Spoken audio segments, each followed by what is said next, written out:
them are more than pals. Our show can be a little gay, But if you're not, that's okay. you can listen and have fun either way. Xena, Star Wars, Doctor Who, guests and music and reviews. Game of Thrones, Winona too. We promise there's something for you. She nerds out. We're girls that like nerdy things. Nerdy things. Hello and welcome to the She Nerds Out podcast. I'm Kat. I'm Wendy. And this is Tara. On today's episode, we have some nerd news. We're jumping into our mail sack. We're going to talk a little bit about Warrior Nun season 2. And we're going to talk about Willow. We've all watched some Willow. We have some thoughts. And we're going to do a quick hit with our friend Heidi Hansen. We're going to talk about the Barrell banner giveaway that she's helping us out with. But first, Wendy. Yes. What day is it? Well, let's start with the 13th. You know what it is? It's National Cocoa Day.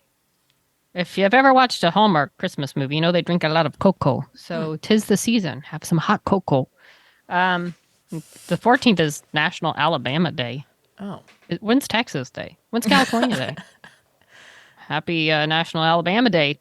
Any listeners, if you're in Alabama, we salute you. But the 15th, not only is it National Cupcake Day, and I love a good cupcake, it's National Cat Herders Day. And believe you me, I am one. And you know what? It says it recognizes those whose life or job is like herding cats. No, well, my job kind of sometimes is herding cats. So I take that literally. Yeah, you should. Herding. Oh my gosh. And then the next day, wow, it's a big one. National Chocolate Covered Anything Day. I mean, I'm not going to just eat anything because it's got chocolate on it, but I mean, there's a better chance that you will eat it if there's chocolate on it. Far better chance. And apparently every third Friday in December, it's National Ugly Christmas Sweater Day. Although I don't think they're ugly. I think they're all very cool. Yeah. So you know what's happening on the 17th? You guys better be there. Because it's my holiday pub party at my house, which you two are invited to. So if you don't show up, hey, that'll be a problem. You know I'm coming to your party. Look, Okay. you know I'll be there, assuming my plane lands on time from Dallas, and I come drop my poor mother off at my apartment, say, gotta go to a party, Mom. Or like we said, or I just come put her to bed in your guest room like they used to do me. Like, we're going to a party. Well, we'll put Wendy in the guest room and she can watch TV or take a nap. And fittingly enough, it is an ugly sweater party. So, okay. Okay. Yeah. But they're not So it ugly. works out. They're cool. Well, like a festive sweater. Festive wear sweater day. Pajamas or whatever you're comfy in. Oh, Mm, okay. I've got Like a good onesie. one. And I might have a onesie. I don't have a festive onesie. You got sweaters, right? I'm prepared. Okay. Okay. I'm sweatering it I up. could cover all those bases. Onesies, overalls, sweaters. Maybe I'll just wear all three. You have a holiday overall set? Maybe I'll just wear it. Oh, shit. It's epic. Please, Wendy, please wear your overalls to Tara's party. Okay. I hope they fit. I can't remember. Tara helped me. We were trying to wrangle the right size, and there was we were getting them shipped, but they shipped the wrong ones, and the one in the store, and I thought she'd taken them all back, but there's one, and I still have it. I have no idea what size it is, so it might be huge or it might be too small. Either way, I'll wear it. Thank you. Because it needs to be seen. Believe me, it does. So I will wear it. Appreciate that. That's all my days. Tara, would you like to say something? I would. Before we go on to our mail sack, I want to welcome, we might have some new listeners. Last week, we had a very special guest on the show, Christina Tonteri Young from... Was that last week? Was that just last week? That was just last week from Warrior Nun. And we had, a lot of people listening and watching the video. So, some people said, hey, we liked it. We're going to keep listening. So hopefully at least two people said that. At least two people said it. So one of you guys are listening today. Welcome. We hope you continue listening. We're so glad to have you. Feel free to reach out to us. You can write us at shenerdsout@gmail.com. You can write us on Instagram or Twitter. Through the website. Shenerdsalt.com. Yeah, we like to hear from you. So, which you'll see in just our next segment here in the mail sack. So welcome. We're so glad to have you. Alla, welcome. Very exciting. It was a very Welcome. exciting week. It was very Yes, it nice to was. interact with people and, even more than we usually do. We do a lot of interacting, but it was just really fun, exciting times. Lots of late nights and Lots of late night texting. Trust me, because I've got weird hours, so I would be in bed by like 7:00, and I would wake up to like 30 messages from these knuckleheads going back and forth, and saying thanks for the do not disturb feature of the Apple iPhone, because otherwise it'd be all night long. I just assumed that was the case, Wendy. Oh, Otherwise, yeah. I would have been like, No, let's I take would- this off the No, main thread. I'm all good. Look, I can turn all of it off, so it doesn't wake me at all. But that's why I don't take part, because even when I see the conversation starting, sometimes I'm like, I can't even. You just Because I check gotta go to out. sleep. So, but Yeah. then I wake up to all the festivity in the next no, morning. but it was a lot of fun. It was Yeah, Christina exciting. was a really my great God. sport. We got a lot of great feedback on the interview. I'm really glad you guys enjoyed it. And, we tried to make it a little bit different. And Christina was just really wanted to make it special for y'all too. So we're just really thankful for her willingness to participate. And she just wanted to make it fun. So just really thankful to her. And yeah. And I feel like the star of that interview is Katarina. Yeah. Katarina has an Instagram now. That's because What? of us. Yeah, Oh my no, goodness. that's because of Katarina. Everyone can thank us for that. I mean, Okay. please, come on. A secondary thing. All of a yeah. sudden, that cat is blowing up on Twitter, and then they get an Insta. Come on, that's because of us. Yeah. Well, Anytime sort a of. We'll cat take some gets credit. another social media page, I am happy, because that's mostly who I follow. the cat is a Cats. star. Yeah, Katarina. Yeah. So she really stole the show, especially in the Yeah. video. when she knocked the computer off. she tried to shut it down. She was shut like, us down. "No." She shut us down. She's like, we should be Christina kinda will be pissed. taking a break now, so I'm going to shut this interview down. We should be. Somebody's got got to feed me. Yeah. Yeah. So it was pretty great. She's adorable. And now you can find her on Instagram. There you go. I feel like Katarina already has more Instagram followers than we do. So. Probably. Absolutely. Well, of course. Which she wholeheartedly deserves. She does. She does. She's Very living the much life. Well, listen, speaking of cats, that was masterful. Come on. That's Mm-hmm. pretty good. Although when you mentioned that the transition is good, that kind of debunks it. Yeah, the you can whole- reward yourself. All right. Pat yourself on the back. Cat Barrell. We mentioned a couple, I think last 2 episodes, that we're giving away Cat Barrell's Acon banner. It's signed to a lucky Snop listener. And the person who's making all that happen for us, Heidi Hansen. We're going to talk to her a little later in the show. Heidi is so much fun. It's going to be fun. So stay tuned for that, and you can get a little more info about how Heidi came to be in the possession of this banner. So hold on for that, and keep entering in to win, because that is going to be such a nice holiday. Wait, it's a great way to decorate your house for the holidays. Is put up a big old Cat Barrell banner. Yeah. Why not? With some tinsel, you can decorate around it. Yeah, some lights or something. Ribbon, Yeah, the Winona Earp Garland. lover's dream. Yeah, exactly. Why not? little Santa hat. Put a little Santa hat up there. A little elf hat. as Yes, elf she hat. wears What am in I thinking? Winona Of Earp. course. Come on. Oh, Elf there hat. you go. There you go. There it is. We're also going to be talking about some more Warrior Nun action. We're going to be breaking down the queerest scenes of Warrior Nun Season 2. So stick around for that. That's also coming up. We're just, there's a lot of great scenes. All Season 2 is amazing. But today we're just going to break down the queerest. And we're just going to talk about those and why we love them, why they're awesome. Yeah.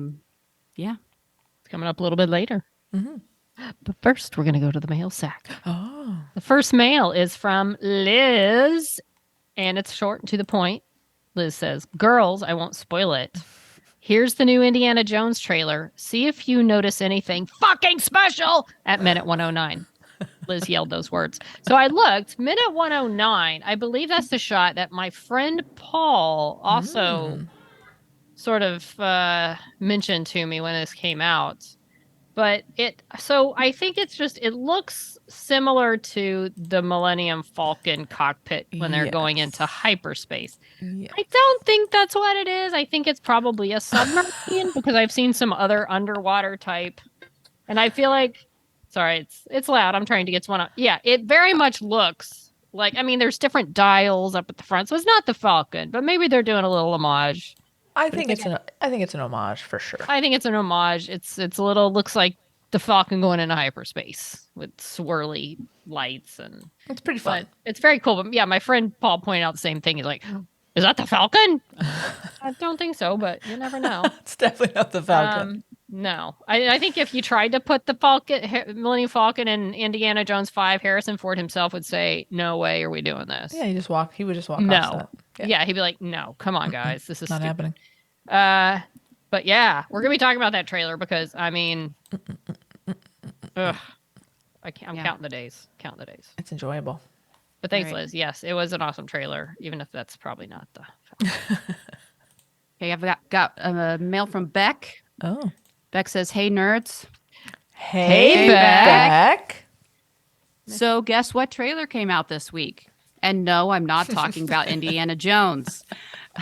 The Cocaine Bear trailer is out. It's everything you want it to be. A bear just ripping people apart. I was shocked to see Carrie Russell is in it. Must be good then. But speaking of Indiana Jones. Must be good. Speaking of Indiana Jones, I am so glad that trailer finally dropped. I love that my bit at the end when he cracks the whip and they all just start shooting. Why do they always do that? Bad guys can never aim. They remind me of newbies playing video games and just holding down the shoot button while moving around the screen, just hoping to actually hit something. Another trailer that dropped that got me excited was Mario. I know I talked about it before and how I don't like Chris Pratt voicing him, but I think I might be over it now. Watching the full trailer got me so excited that I didn't even notice the voice. Also, he got to say, "Let's go." So I'm happy. And I think it's Anya Taylor-Joy that is Princess Peach. Really? And they gave like some pants and I love it. Oh, okay. Kind of excited about I missed that part. Yeah.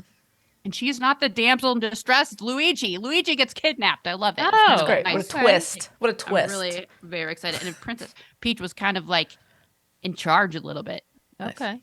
All right. I love that I have cemented myself into your life now, Kat. Good luck ever seeing a dinosaur again without thinking of me. I've had a good chuckle about your I didn't enjoy it. It didn't mean anything. I thought about you the whole time. Sounds like that's exactly what I said. But also, how dare you speak ill of a Jurassic Park movie, Catherine? Yes, I full named you so you don't know I'm serious. So you know I'm serious. I'll admit those two aren't the best, but I'm also They're the worst, Beck. That was They're Jurassic 2 and terrible. 3, right? Yeah, they're terrible. I'll admit those two aren't the best, No. but I'm also super easy to please if it's something I'm really into. Anything Star Wars, dinosaur, or disaster related has to work really, really hard to get me to hate it. I have been enjoying all the Warrior Nun talk. I have especially enjoyed hearing Wendy and Kat's interest levels in it go from 0 to 100. I have not, however, done my homework. Beck, come on. Beck, come on. Oops, I do have to share a TV with children, so my choices don't often win, but I promise it's on the list. Also, you guys know me pretty well by now. Do I really seem like someone who did their homework? Love you guys, Beck. Yeah, Beck, get on that. Now I know, just put some headphones and an eye mask on the children. There you go. Yeah, they can watch it. It's not like they can watch it. It's Come not on. bad at all. It's Like, not really. The I mean- occasional curse word and fighting. There's some Blood. blood. There's no like sex scenes or anything. There's some like eye bloody at times. stabbing, you know. Yeah. There's like a little gore, maybe. But if your kids are watching dinosaur movies, Beck, Yeah. you're good. People are getting ripped apart in those. Yeah, you're safe. This is Yeah. safe for work. Pretty safe. We watched the Cocaine Bear trailer before this. Yeah, we As did. you mentioned it. I'd heard of it, and a friend of mine had sent me the link, but I hadn't watched it yet. But it's pretty campy. I was pretty funny. surprised to see the cast. Like I said, Kerry Russell, the legend, Margot Martindale, Ray Liotta's in it. I mean, it's just there's a For his final film role. yeah, I guess. Hopefully there was one after this, but maybe not. Maybe this is boy. it. But it very much, like Kat said, it's like a sci-fi movie, but instead of like a Sharknado, it's a cocaine bear. It's pretty cheesy. It's pretty funny. There's some very fun moments in there.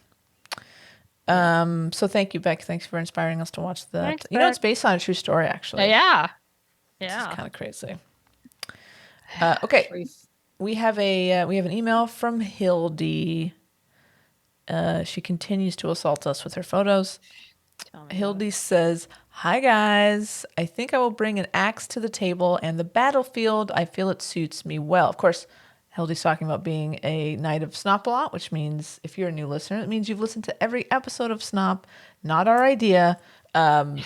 So once you've reached that milestone, you are welcomed into the fold of knighthood of Snop-a-lot. So Yeah. The Heidi? Knights of Snop-a-lot themselves came up with the term Knights of Snop-a-lot. 100%. It's not. We love it, but we did not like. Hey, you know what? Everybody. No. Right. No. That's not our idea. They're like, no, this is an exclusive club. Yes. So that only they can coin themselves that. We can't Of course. even coin it. No. I mean, we just show up here. We don't. We have nothing to do with it. I don't even think we could get shirts. Yeah. No, it's not allowed because we.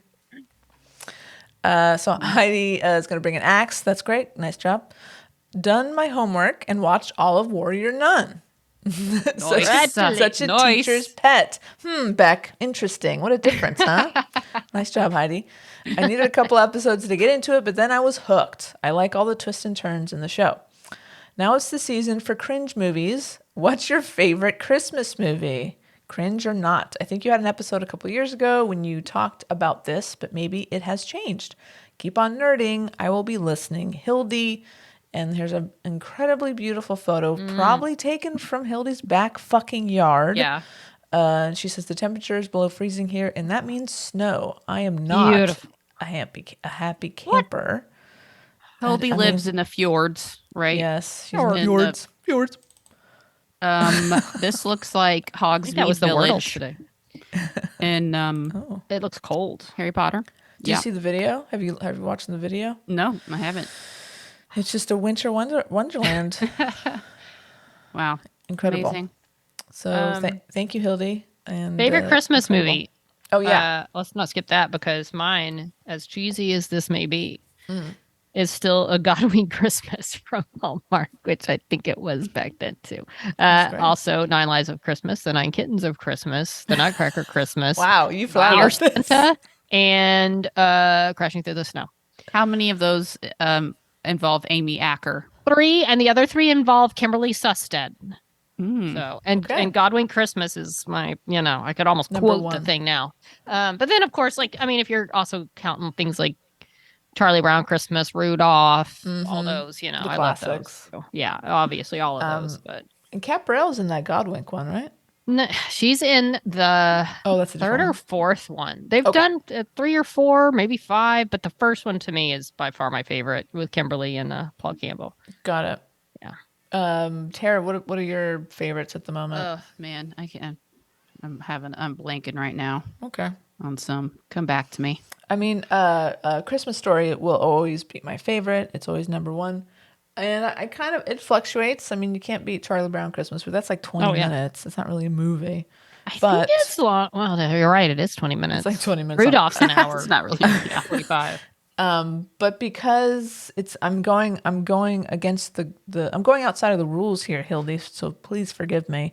I'm going to rewatch Hawkeye for Christmas this year. Because it's like a very Christmassy that. show. Yeah. I'm going to do that. That's going to be my Christmas. It's going to get me in the mood this year. I'm going to rewatch I Hawkeye. like that. If You I had know what time, I'm- I might do the same. You know what I'm for sure going to rewatch this year, and it's queer, is Kristen Stewart's Happiest Season. Yes! I'd be up for that too. I got to do that. I gotta watched rewatch it that too. several times last year, and it held up every time. I'm excited to rewatch it this year. Yes, thank I you for loved it. reminding me. I got to Yeah. watch that again. And Mackenzie Davis, right? Mackenzie Oh, Davis, yeah. Mackenzie Davis. Aubrey So really Plaza. funny. Aubrey Plaza, yeah. So She's so Where? good. Stole the show. Okay, I have to say, I can't remember. I may have killed this email. I feel like it was a AARP or aging. It was like an aging. So look, I get all these in aging today, but I think that's just for other things I've searched for. But it was like movies to watch for the holidays and that what was the happiest season was on the list with like Weird. It's a Wonderful Life. And I was like, oh, they're throwing happiest season out there That's for very the sweet. elderly during Christmas. For the elderly. I was that's fun. That's on cute. there. I think that's very sweet. Yeah, it was one of those like what to watch if you're old and so Okay. I get fun Interesting emails now. choice. Yeah. Yeah. Okay. So it's, it's an option. Is it my turn? It sure is. Why can't I keep up with this anymore? It's okay. Don't worry about it. I got a lot going on, man. You know I do. All right. Let's go back down here because I get to read AK. That requires mental preparation for the words. Okay. AK says, "My lieges." Oh, that's what that is. "I wish I could claim to have been the originator of the Overlord's salutation, but I believe that credit goes to Neeks. And behold, another knight joins the ranks, taking a seat at the Snop-a-Lot round table. Technically, in the chivalric traditions of the UK at least, rank comes before title, but since it's blatantly obvious that the name in question is Master Chief Jen, and since, well, fuck the rules, I say, welcome, Sir Master Chief Jen of the USCG. May your axe be ever sharp. But if Sir Master Chief Jen wants to be Sir Jen, they need only say so. Master Chief Sir Jen is a bit of a mouthful. I mean, I've heard. Master Chief, what the blazes is blue milk? You're probably not meant to drink that. I have completed the homework. Just finished season 2 of Warrior Nun. Amazing. Bloody We're on a marvelous. roll. All right. We're Season doing 3, good. please. Must know. Must know. Woohoo. What a ride. Gotta love some badass warriors women. This interview is going to be epic. Have fun, Sir AK. I wonder why I always read AK's mail like that. It just. No, well, It sounds noble. It's a Spirit gravitas moves you. that I think It is is well gravitas. earned. You know? I think so too. Adidas. Thank you, AK. One of these days I will get the Snop-a-Lot shirts. It's, my time is very, very slim. In at the new moment. year. In the new In year. the new year. And see in that the like new that year. that's a blanket term, right? Like it could be Yes. February. It Anyone could be June. sometime in 2023, I'll have it ready to go. So stay tuned. Okay, I've got one from Tracy. Tracy says, subject is a warrior nun. It's going to be good. There's a theme this week. All right, Snop Shop. OMFG. You got Christina to agree to come on the show. This is fucking amazing. Yes, Christina and I are on a first name basis. No, she's not aware of that fact. I haven't even caught up with your last podcast after you watched the season, so I might write again after that. Nice. I can't even tell you how excited I am that you guys have embraced the show and are making content on it. I saw an interview where Christina said she and Alba Baptista played into the Avatris relationship from the beginning and always had that as endgame in their acting choices. Season 1 may put off some people because the first couple episodes include a male love interest, but don't worry, he's not there too long. I love that they gave us some Avatris legit content in the first episode of Season 2. Yes, they did. When B pops out in the room over the bar, I died. Also, damn. Beatrice in that Black Sleeveless number when she's training Ava over comms. And don't get me started on Ava and all her adorable outfits. So fucking cute. Mm-hmm. Yes, their wardrobe really did step it up this season. On point. Teresa continues. I hope Mary still comes back. The actress who played her, Toya Turner, apparently didn't come back for personal reasons. The show creator wanted 5 to 7 seasons, but I would settle for 3 to 4. I just want some serious Avatris now that B is no longer held back by her vows. Sorry, spoiler. No kidding. So now that nothing is holding B back, that would be very nice. Okay, last bit. In unrelated Warrior Nun news, yes, Frozen 2 is better than Frozen 1. All right. Another agreeer there. Although I loved Encanto, I'd still pick Frozen 1 or 2 over it. Elsa is totally with honey Marin from the forest. I'm convinced. Wakanda Forever was just okay for me. It felt less like a Marvel movie and more like just a tribute piece to Chadwick Boseman. Lastly, I would hate seeing Scarlet back in 2026. Imagine her introducing Yelena to the rest of the Avengers. There's a gif of them getting on the motorcycle that I think I've watched about 10 million times because the hotness factor is just unreal. I'll try to attach a copy. Let me know if the video doesn't work. I've tried to send a TikTok video, or I haven't tried to send a TikTok video before. The dog is my Cooper, who is the best boy. He just turned 3. Tracy. Hurry. Look, there's a birthday hat on Cooper. Yeah, Tracy sent pictures, and it looks like a golden boy. Oh my gosh, Cooper is adorable. It is his birthday in this picture. He has a little hat on. Cooper's very cute. Adorable. And yes, the TikTok videos did work. Thank you very much. They did. All right. Get a little interesting. Scarlet pew pew action. A little bit, yeah. I remember when that picture came out of them on that motorcycle. I remember, Terry, you were like digging that. Oh yeah, I dug it. You were digging that. It's not weird that they're sisters. It's not weird at all. Nope. Because they're not really sisters. You're right. They're not really. Spoiler. You're right. They're not really sisters.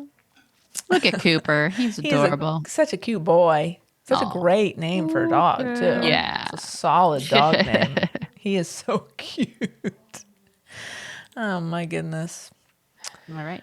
Well, guess what, guys? What? This just in. We have mail. Look at that. Ooh, fun.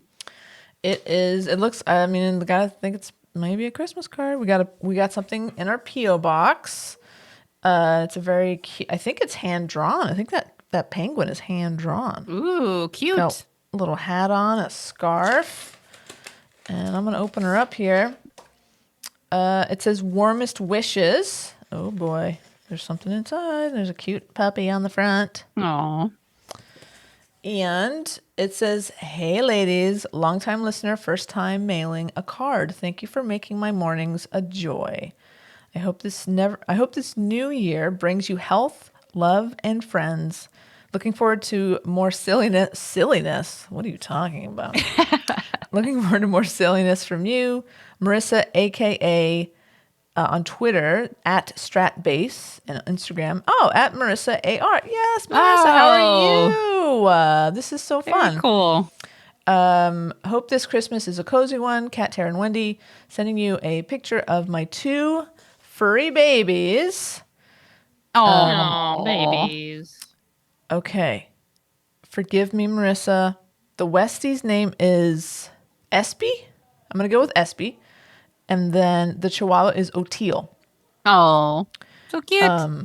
And Marissa finishes with free cat. Yeah, that's right. Still waiting for that sticker. You know what? I'll tell you what. The sticker's going to hit the merch as soon as the Knights of Snot hits. Yeah. Giving Wendy more to do. These dogs are freaking adorable. Yes, so cute. Okay. Oh, she gave me. That's so nice. It is SB and Oteal. Oh. Thank you so much, Marissa. We appreciate your dog pics, and thank you for the card. That's so sweet. It's our first holiday card, guys. It's awesome. Woohoo! Very cute. Thank you, Marissa. Hey, you know what we should do now? Let's talk about some nerd news. All right. Nerd news. Nerd news. I repeat, we have breaking nerd news. Woohoo! Wendy, I feel like you should probably take this one. Probably so. Because I've been waiting for this movie for. In fact, I've been waiting for this trailer because I saw this trailer at D23 when I went, and that was back in September, was it? And and then a lot of the trailers I feel like that came out that weekend came out right away to the general public, but this one did not. It's the Indiana Jones 5, otherwise now known as Dial of Destiny. Yeah. Trailer, and it didn't have a title at D23, so that's new. But Oh, okay. It looks amazing. It looks very sort of wistful, like it's night. I think it's set in 1969. He's talking about those days. His good old friend is it Sala? Yeah. Is talking about the adventures and how he misses the adventures, and Indy's like, yeah, those days are gone. Obviously, they're not gone. He's gonna get back into it, but you see the de-aged Indiana Jones. It So looks people are, good. are It they looks- flashbacks? Is there Yeah. time travel involved? It looks Harrison very Ford good. has said himself, like this is the first one he's seen that's actually really believable. 100%. So it's Phoebe Waller-Bridge.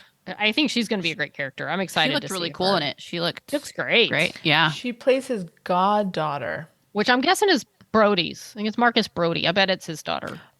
His old buddy from the old, Yeah. I would hope that's call. who it is. Good call. I mean, that would make sense. But she's great. Apparently, there were rumors that this was a hand the baton to her as the next female Indiana Jones, and the director's like, "Calm down. That no one is Indiana Jones but Harrison Ford." Now, would it'd be cool to see her go on some sort of adventures as long as it's not called Indiana Jones? Because I mean, I like her, and I think she looks like she's going to be a cool character. But Yeah, and she's not a Jones. no, she's a Right. Brody. So We think Brody Yeah. Jones. Brody Jones. I don't know. She'll But yeah, hyphenate it. it's I mean, it looks really interesting. It looks fun. It looks like it's gonna have probably a very pensive hang up the hat end. I hope he lives. He better live through it, for crying out loud. I didn't even think about would that. No, hope they they're- wouldn't they kill him can't off. kill They him. They're not can't. gonna They kill him can't. off. Come on. Someone mentioned that you see his wedding ring, so he better be married to Marion after all that. I would imagine. You have to be. Hopefully they. What was the kid's name? mean, Shia LaBeouf. Mutt. Hopefully he just took off. Oh, He's poor not going to Mutt. be in I it, think, so I think who he cares? dies off screen. That's fine. Which I I liked hope. him in that movie, but then Shia just annoyed me with his Yeah, talking smack about it. But it's no good. yeah, it No- looks no like good. it's a fun, adventure-filled role. I hope it's a throwback to the originals because it's got that grand da da da da da da. da Yeah, you can't beat it's- it. Can't I mean, wait. If this is Harrison's last time playing this character, I'm thinking there's plenty of fan service. So like, hopefully it is Marion that he's married to. He walks off into the sunset. Like, hopefully it's everything that we really hope it could be. You know what I mean? So As Harrison Ford said, I'm not falling down for you again. This is it. This is it. He's old. He's an old man. He's like 80 now. So and he looks great. He's jumping around. He's driving Fantastic. cars. He's all like he looks. he looks 35. he Oh, wait, that's not real. Yeah, that part looks really good. So no, it's good. It's a great trailer. So I have very high expectations now, which could be good or bad. So I don't know. We'll see. Well, we'll see how it goes. Okay. Well, this next story is infuriating. Ugh. Now we're jumping to conclusions here, but we're allowed to do that because we have microphones and that's part of the deal. We get to talk about things and have opinions about them. So news came out yesterday that Wonder Woman 3 is being scrapped, is being shelved, is being stopped, halted, all the things. And I guess James Gunn, he's been put in, he's the overlord now of DC. Yeah. He went from being fired to, Yeah. just put from you in Marvel. charge. Yeah. Yeah. Perfect. From Great- Marvel. Yeah. So far, a great decision, DC. Yeah. So James Gunn and I forget the other dude's name. I don't think it matters. They've come up with this grand plan for DC. They're going to revitalize the brand and the franchise. And part of that plan is putting an end to one of the most popular movie franchises that have come out of DC, at least in the way that it's been. They've been, preparing it. Wonder Woman 3. And so we don't know anything else. It's a lot of speculation. Does this mean that like they're going to recast Gal Gadot? Does this mean that, well, who knows? Like, we don't know what that means. Like, why would you take away this movie from a very good director that is helmed by a huge movie star? how could it be anything but bad for anything but good for DC? Like it's a very interesting move. So instead of them breaking out with like, we have this great new plan, everyone's going to love it, the story is you're fired, Patty Jenkins. Yeah. And Gal apparently didn't fucking know about it until very recently. Like, so far, guys, not a good look. No. And I get that the DC universe had some problems, but I'd also, I mean, Gall and Wonder Woman were one of the, with Patty Jenkins was one of the bright spots for sure. People flipped their lids when Henry Cavill was back at the end, spoiler, of Black Adam. I mean, it's, because they didn't know if he was going to ever play Superman again. Black Adam, they're saying, I don't know if it's for sure, but there's speculation that there's no more Black Adam sequel, which personally pisses me off, because what if Shahi's done and we never get to see her potentially be Isis? Or what if they recast it or make someone else Isis? Everything is off the table now, or on the table. Like, nothing is sure. And he even came out and said something to the effect of like, hey, there's a lot of rumors, maybe some true, some not true. So here's that nobody statement. knows anything for real, but it sounds like there's a lot of concern that everything is scrapped. He says, we know we are not going to make every single person happy every step of the way, but we can promise everything we do is done in the service of the story and the service of the DC characters we know you cherish and we have cherished our whole lives. Huh. That sounds like some backpedaling. Sounds like very vague. Whatever. Yeah. Yeah. And I think he made this statement because everyone was freaking out. I mean, it was Hollywood Reporter broke the news about Wonder Woman. I think it was yesterday, as the day that we're recording this. And this statement came out today. So I think this was a bit of PR, reaction to people not being happy with the news of that movie being halted. So this is we'll see. I guess I'm hoping we know what the hell their plan is then, like soon. But so far not so good for James Gunn being CEO of DC Studios. Yeah. Poor Patty Jenkins. She had her Star Wars movie project canceled, and now this. I mean, that like when the first Wonder Woman came out, what other DC movie had been doing anything besides like terribly? You know what I mean? Like, I feel like that movie kind of shot a bit of positivity back into DC. And like, I saw the movie 3 times in theaters. Like, I've never seen a DC movie more than once, period, up until then. So she's the only DC character with some charisma, some life in the franchise. Yes. And I mean, 1984 wasn't great, but I liked it. I didn't mind it. But she's good, in her other, cameos in the other films still, kind of a brighter spot. Yeah. Yeah, and disappointing.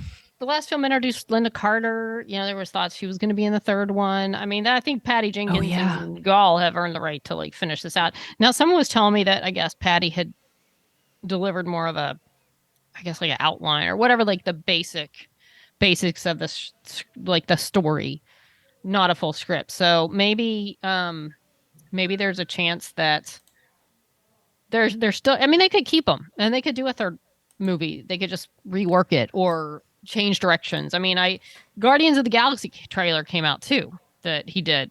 James Gunn, and I love those movies and they're great. And the trailer looks amazing. So I mean, I feel like he has good instincts with stuff. But it's just, I love the Guardians of the Galaxy movies. Yeah. But, I'm just hoping they don't throw everything out because there's a lot that people love. And I feel like Henry Cavill even said something to the effect of bringing back sort of a lighter, more uplifting Superman type of thing instead of everybody's depressed and dark, which has its place. I don't mind. Like, I really liked the whole reworked Snyderverse kind of thing. He tried. He actually had a plan. He tried. Yeah. Before DC really didn't have a plan. They were just kind of throwing movies out there. Yeah. It's, and a friend of mine also, my friend who like basically knows everything there is to know about Batman, he was telling me that, and I don't know if it's rumors, truth, whatever, that Batgirl was scrapped because they were kind of going full in on bringing Michael Keaton back as Batman. And they're like, Oh. we're not going this direction. We're scrapping the movie because maybe it set that up. I don't know if that's true. Maybe it wasn't great to begin with either, but apparently there was a lot of like going all in, bringing Michael Keaton back. And they're like, no, we're scrapping this whole idea. But there could, So there's multiple timelines, right? Like you don't have to. Yeah. I feel like, look at Marvel. Anybody can come back now in any capacity. I mean, I feel like, and I guess I would be less concerned if it's like I was really looking forward to seeing more Shahi in the Black Adam universe, and I just hope that's not gone. Mm-hmm. But and I liked the casting. I like Gall and Henry Cavill, the real Henry Cavill, and in as Superman. So I don't know if Ben Affleck was ever gonna come back as Batman, but and Jason Momoa, no more Aquaman. I mean, I liked him. I thought they had a good group, maybe just reworking of the tone or the something, but the casting I thought was pretty good. Great. Mm-hmm. So, oh yeah, we were talking about, there was a comment about how like cost saving or money was mentioned and how Gall was poised to make 20 million on the next whatever. That's infuriating. And that's like, why is this brought up? Yeah. Like that's how they're saving. It was implied by Hollywood Reporter. I don't think that was a part of any statement, but it was like pointing out how much Gal and Patty were both getting paid for those movies. That's completely irrelevant to Right. Of course, because Gal is a huge fucking star. Yeah. And Patty Jenkins has again helped to legitimize the DC movies. Like I think she earned every one of those dollars. My personally, Patty Jenkins. Yeah, and I think they're getting a steal on both that, those ladies anyway. I think they deserve more. Yep. Yeah. Yeah. I mean, it's you struck gold with Gal Gadot. So I mean, it's that part was so hard to cast. There'd been speculation on recasting Wonder Woman, from Linda Carter for years. Like who's going to be one? They tried with what's her name? Who was Adrian Palicki, who shares my birthday, which I like, but apparently, and I think the rough cut of that pilot, and it was horrid. I mean, so that was a misstep for sure. I like her, but that was just not a good setup at all. But it's Gall's like perfect. I mean, that was such a good bit of casting, and I think Patty wasn't even on board at first, and then obviously she was like, "Yeah, no, it's perfect, incredible." Yeah. And sorry, Patty is just, you can't, I would be really, really, it would be very disappointing if Patty was no longer involved in DC. Right. And maybe not Star Wars, like what's she going to do? I mean, she can do plenty. She's very talented, but I like what she's done with Wonder Woman, and Me too. I want to see her Star Wars movie. Me too. So, I don't know. I just hate it when, and I don't know, the Star Wars thing, I don't know if that was a business decision or just a difference of opinion of the whole creative differences type of thing, right? We have no idea, who knows, but I'm just tired of business and finances and whatever interfering with like the art part of it, the movies you want to get to see.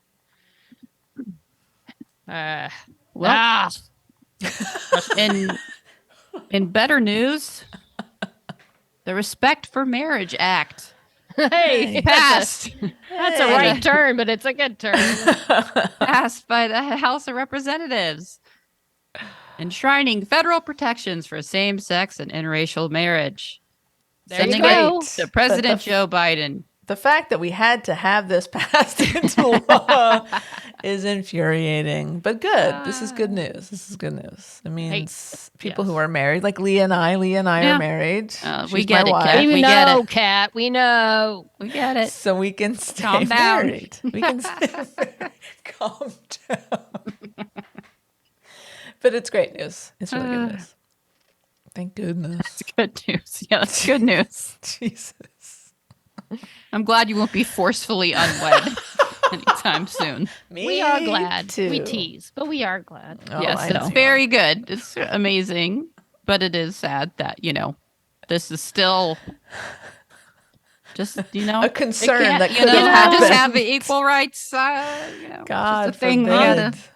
There's things like that you think, okay, and I guess sometimes you feel like when you see things pass like this in your lifetime, you're like, okay, good, that's passed, good, we're done.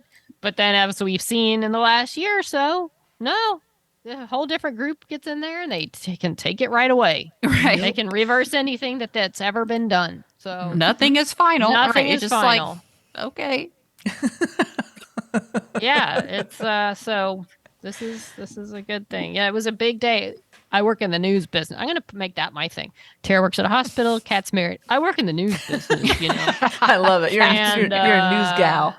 Well, we had quite the day of news because not only was that passed, but Brittany Griner. Yeah. Oh my came God. home. I mean, during the 5 a.m. hour, let me just say, we're getting special reports all over the place because, it's like Brittany Griner coming home. Like, wow, that was, I don't know. Can you imagine you're sentenced to that? And you're thinking, I very well could spend 9 years of my life in this, what is it, gulag or the penal colony, we kept calling it. Yeah, just awful. The next thing you know, you're flying home to a hospital in San Antonio and you're going to be home for Christmas. That is the most insane, just crazy story of. She's gonna have some trauma to work. It was a political pawn. That whole thing, Frickin'. it was nuts. 100%. During a war Yeah. of all the most terrible places and all the most terrible times. Yeah.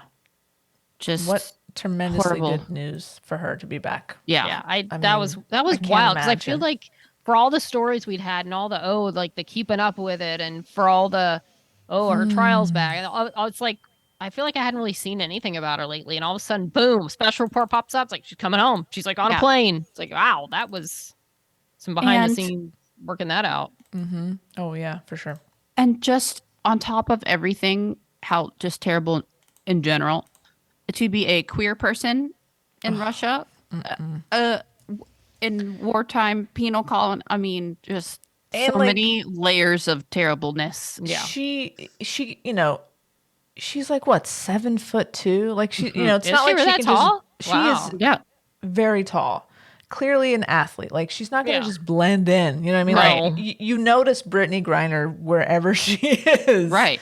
Yeah. So hard enough You to can't- be a queer woman playing in Russia. Like I'm sure it's of color, especially. Like I'm sure Right. it's not like she has a lot of other people around to kind of to blend in and not Right. stick out. So like this is like this would be my worst nightmare. Yeah. Absolutely. So Constantly singled out. And, constantly yeah. looking behind you, checking, like watching your back. I hope, oh God, I hope she's okay. I hope she can play basketball again in the WNBA. Like she might not, I don't know what we don't know what Who she's knows? been through. She might just be like, I'm done. Like, I just want to. I don't know how something like this changes a person who just might get different priorities. I mean, how old is she? I don't even know. Like, I don't know what the age lifespan of someone I assume it's like the NBA. That's a good Right, question. and- I'm not sure how old she I is. mean, to not be find training. out. For, she's gonna. I Right, mean, right. even if mentally, she's maybe gets to a place where she feels like maybe 32. You could so start training again to physically be at a place she could, right. So there's lots of things that go into that. Just really glad that. So happy for her and her family. It just Yes. so scary. Absolutely. Ugh. But she's coming back. So it was an unexpected piece of good news. Yeah. Woke up to that this morning. It's just wonderful. Yes. On another note, we've been watching Willow, the spinoff of Buffy the Vampire Slayer. Lots of right turns this episode. Okay, it's not a spinoff of Buffy. It's I was like, well, where's Oz? is- Is What Oz a in great this? what a great spinoff that would be. I wish it was that. Oh, I would That would watch be cool, Willow huh? so hard. but this is the They TV could still make. I would watch Allison Hannigan. Oh, I would too. Well, that's- totally. today. I didn't even watch Like, Buffy. Yeah. I mean, this is something that they should think about doing. holy shit! I would so watch that. Oh, Like, that'd be so much fun. That'd be great. Where are they now? Oh, I completely. need Willow. And I'm sorry I got you all so excited for Yeah, something that might not happen. Let's just talk about that. I need. Okay. This is still What a is good she up show. to? Like, Does she have like? Didn't she do a game Is show she like for a while? witch shop? Like, did she own like a little shop Willow. somewhere? Like, I think what she does owns she a do? shop. Yeah, she's nurturing yeah, young definitely. witches. Like, does in she have the town. library? Like, she's a little library. Like, what is she? She's a little shop library thing, like a bookstore. Yeah, She's I think so. nurturing. Yeah. So cool. And she's like, oh yeah, they go out on little like adventures. It'd be so cool. Totally. She has a daughter. Oh yeah, the dog. Oh, good one. To bring in the youth. The youths. Gotta have the youths. Yeah. Oh, that would be so cool. Yeah, I would watch the shit out of that show. Yeah. Excuse Willow me. has to find love after fucking Tara was brutal or murdered. Murdered? Yes. I Sorry, just Wendy, realized what were you saying? All right, Allison other Hannigan Willow. Yeah. was on Roseanne. Oh my gosh! I The didn't realize that the was her. original? Or the... Yes. Oh, okay. I know which one this was. Okay. That always, if someone was on Roseanne, I get all excited. But no, we're talking about the TV show based on the film Willow from 1988. Oh, the one currently on Disney Plus. Yes, Okay. and y'all are gonna. And now it Okay. sounds like we're gonna be like, Currently- oh, what a disappointment. But it's really good. Yes, that It's currently really good. features that we started watching. I wasn't a really big. This is Tara, by the way. If you're a new listener, apparently people can't tell us apart a lot of times. So occasionally, I just have to say this is Tara, and Wendy has to say, Nothing. okay. Well, sometimes she'll say that I ever? this is no. Well, I don't know. I guess not. I'll This let is you do Tara. it. Sometimes you do. I never watched Willow. Really, I've actually never seen the movie. Still, You've never seen the movie. no, I've never seen the movie. I have, but I remember nothing about it. Yeah, I've Huh. never. That's why I asked if there's puppets in it because, as you know, I'm not a puppet Muppets. person, and I didn't know. So going into it, Oh, God. I'm glad that I saw they had a little like recap at the beginning. Right. So I didn't know. I knew nothing about this, but we only got into it because we had seen an article that there was a queer relationship in it, Yes. or like a queer, not like an established relationship, but Yeah, queer some queerness. characters, There's some queerness some happening. queerness floating around. So Just floating around. we were like, oh, okay, interesting. So yeah, we'll give it a shot. Yeah, why not? And I remember when I first heard that this show was coming out, I kind of made fun of the fact that it was coming out. It's like, oh, everybody's chomping at the bit for a Willow reboot. Like, please, what are they Same thinking? here. But Yeah. I was No offense to Warwick Davis, he's great. No, he's- but I listen, just he's a never legend. cared about. Oh He's an yeah, icon. He hosts Star Wars convention. I mean, he's. I love the career he's made for himself. he's like, fantastic. Since just he got the part of Wicket back in Return of the Jedi, because he was like doing all these cool, fun, cute things in his costume. They're like, hey, let's make him the main Jub Jub. Ewok. Jub. Yeah. So this is Tara. What are your initial thoughts, Kat? I love this show. This Yeah. is Tara. I loved it. Wendy. This is Wendy. I really loved it too. I really Guys, did. It was even funny. without the queerness floating around. Yes. I loved it. It's great. This is It's a really fantastic. fun, good show. Good It was fantasy. fun and good. Yeah. Mm-hmm. Love it. So many cool characters, a lot going on, and some queerness floating around Yes. to boot.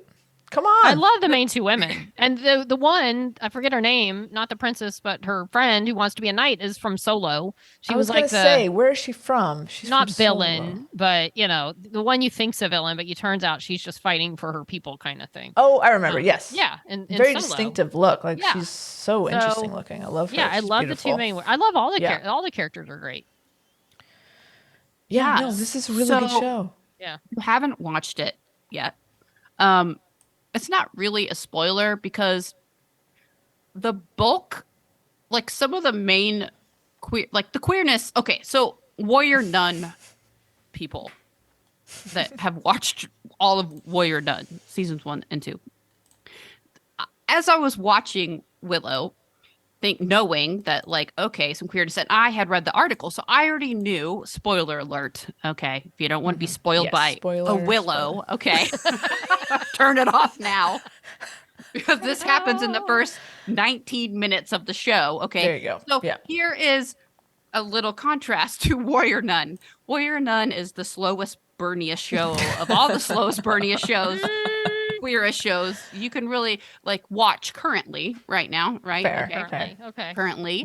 Wendy will let that So one go. like Warrior Nun, we waited 2 long years for like a kiss at the very end of season 2. You know, there's a lot of longing looks, and we're like, is it gonna happen? Is it gonna happen? We're like, oh my God. And it was like this payoff at the end. We're like, yes, yes. And then like, that's all we got, right? And so I'm 19 fucking minutes into this show. I've just met these fucking characters who I like. Yeah, they're great. Cute. Like, super cute. I'm liking the show. I'm like, I like this princess. I'm like, if I was a princess, this princess is gay as fuck. I would totally be this princess. This is her me. hair is cute and short. Oh, I love her hair. Love it. Great hair. Her outfit's cute. It's all on point. I want to be this princess. Okay.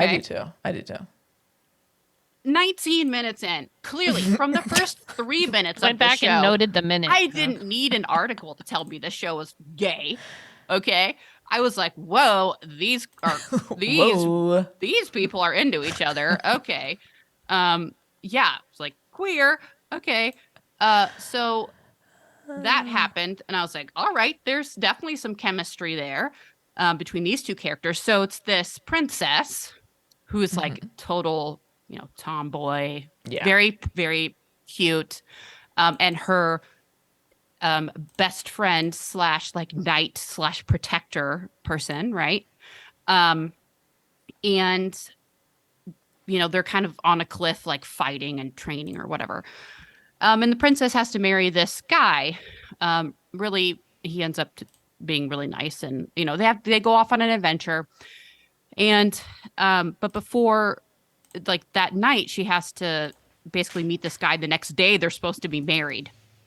So that night, princess. Can I just say something? Considering that she was getting married the next day, she wasn't too upset about. Like I would have been like, "What are you waiting for to leave? Like you should have left a long time ago." She wasn't that freaked out by it. Well, maybe it like hit her. I think it like hit her. Yeah. I think she was like in denial, like Maybe. until he like showed up, because they had that like they had like their dinner. And then, like, she had to meet him, and she was like, "Oh hell no," because she kind of had her little meltdown at dinner when she definitely did. Like put the pumpkin on her brother. She's like, "Do you think I could throw this knife at his head? Do you think I would hit him in the face?" Like that was like, it was funny. Like the show was really cute. Like it's funny. It is. There's a lot of really good humor. Very in funny. the show. Yeah. There's a scene where the blonde girl is learning the potion. I'm just all I'm saying. Oh my God. I laughed so hard at that. Just saying. There's when some Willow's trying to teach her the potion. So yeah, I think she kind of has that meltdown. And then I think that's when she kind of realizes it's like, no. Anyway, so that night, like her friend / like knight protector, who is, by the way, is the first female that the like knight guild has decided to accept into their like knight academy. They're making an exception. They said, okay, we don't let females in, but we're going to let you in. You're the first female we're going to let in. So she has gone to tell, I think it's Kit is the name of the princess. Princess Kit. And so she's gone to tell Kit that, hey, they're letting me in to this academy. And so she has to like go off to train or something. So she's like telling Kit like, hey, I'm basically like, I'm leaving to go do this. They're making an exception for me. So I'm basically telling Kit, and I think that also is what kind of triggers Kit, like, wait, you're leaving me. Like she finds out that like her friend is leaving her. Like she's not going to be there to even be basically like there at when she has to get married. So I think that also kind of is that trigger. So the ceremony's over. She has her little meltdown. So then I can't remember, what's the friend's name? The knight, look it up. Jade. What is it? Jade. What a great name. That's Jade. a good name. Yeah. So the party's over. Jade is in bed. She's asleep. So you see a hooded figure Oh no. sneak into Jade's room. So you see it's Kit. Kit sneaks in, straddles Jade, puts the hand over Jade's mouth. Like it ain't no thing. Yeah, like it ain't no thing. Jade wakes up. She's like, "Whoa, what's it? Oh, you scared me." Jade's like, "No, it's me. I'm leaving." She's like, "No, don't leave. What are you talking about? Like, just give it time. We'll figure it out." She's like, "No, you're gonna be a great night. I gotta go. I gotta get out of here. I'm looking for something else. Whatever it is, it's not here." She's like, "You're gonna be a great night." And then she just leans down, kisses her on the mouth. Yep, she did that. Right Pull on the the mouth. lips. And then that's that. And she's like, and I think then at that point, she's like, "You're going to be a great night." And then they just continue talking. And she's like, "No, just wait. Just don't leave." And then Kit just gets up and she's like, she says something at the window. She's like, "No, I'd still kick your ass. Like, you're going to be great, but I'll still kick your ass." Yes, very And then cute. she just leaves. Yeah. And then like there's like another scene with the mom. And then basically Jade goes in after her Yes. and finds her and says, "Just wait," and then basically the bad guys show up and then they fight them. And essentially they end up having to go on the adventure together. So Right. they do stay together. Yes. But then even that's like the beginning of the first episode. Yeah. And then you still see them together and they've had this Yeah. kiss. And they're then- not freaked out. It's No. not a big deal. It's I no think big deal. when they go to so I've only seen the first episode, but in that first ep, they're out in the beyond the barrier and they're doing their thing. They're bedded down for the night and they're sleeping next to each other and their Yes. little hands are touching a little Yes. bit. So cute. Cute. But it's So I'll not a tell big you- deal. They're not making a big deal about it, I which love is so it. smart. They got And things so- to do. Yeah. And I'll tell you in the second episode that continues.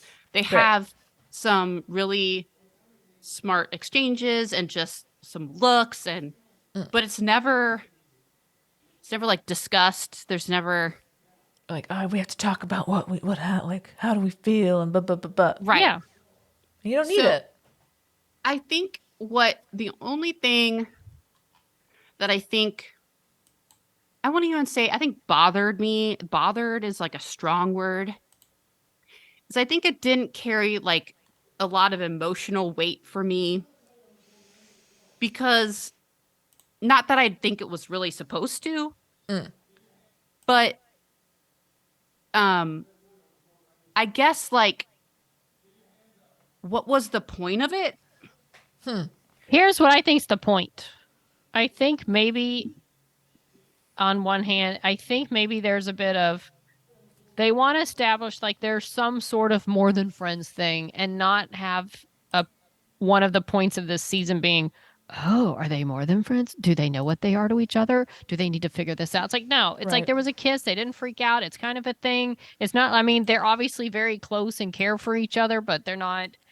It's almost like this isn't the point. Let's establish like there is a very strong thing with feelings between them Right. and not have it be a question. Well, or Kit and the what is his name? She has to marry this dude. What is his name? The prince. I lost the remember his name. page. I had it up and it's I'm- gone. I'll go get it. Graydon is the prince that she's supposed to marry. They have a conversation in the first episode where it's like, isn't it stupid? Like, shouldn't we be in love? I feel like people should be in love before they marry. And he says to her, we're going to be in charge one day, so we can do whatever the fuck we Right. want.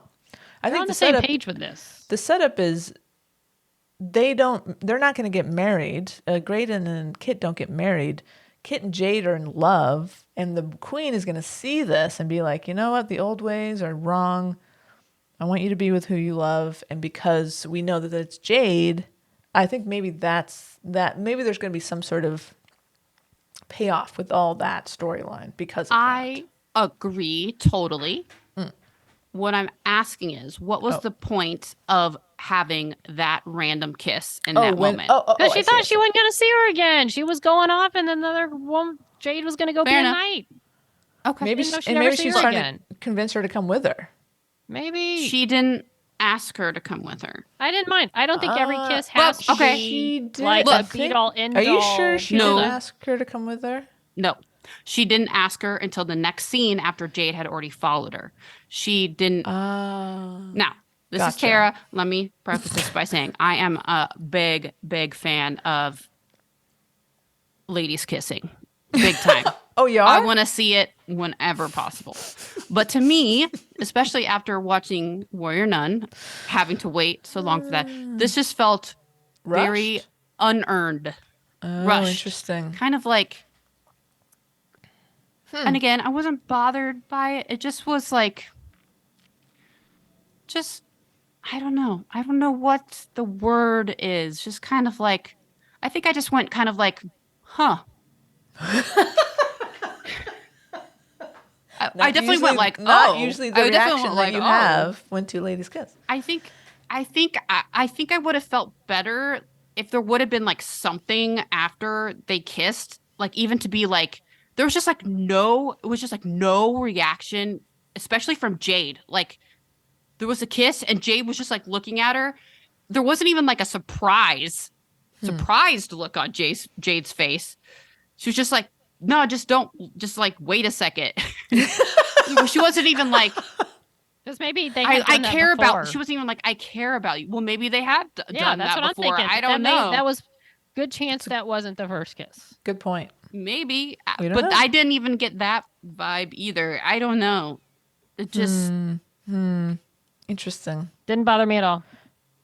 I didn't think about it until now. And I like a slow burn, but I feel I do like too. in a show like this, I'm fine with them setting up like, okay, there's something more to this than just them friends. We don't want there to be any like confusion or any like that's not the point of our story. And I could see there being another kiss later that's got more emotion tied into it once you've gotten to know the characters more. But I feel like this just sets up that's like, this is a thing that's already established to some degree, even if they're not totally sure what it is.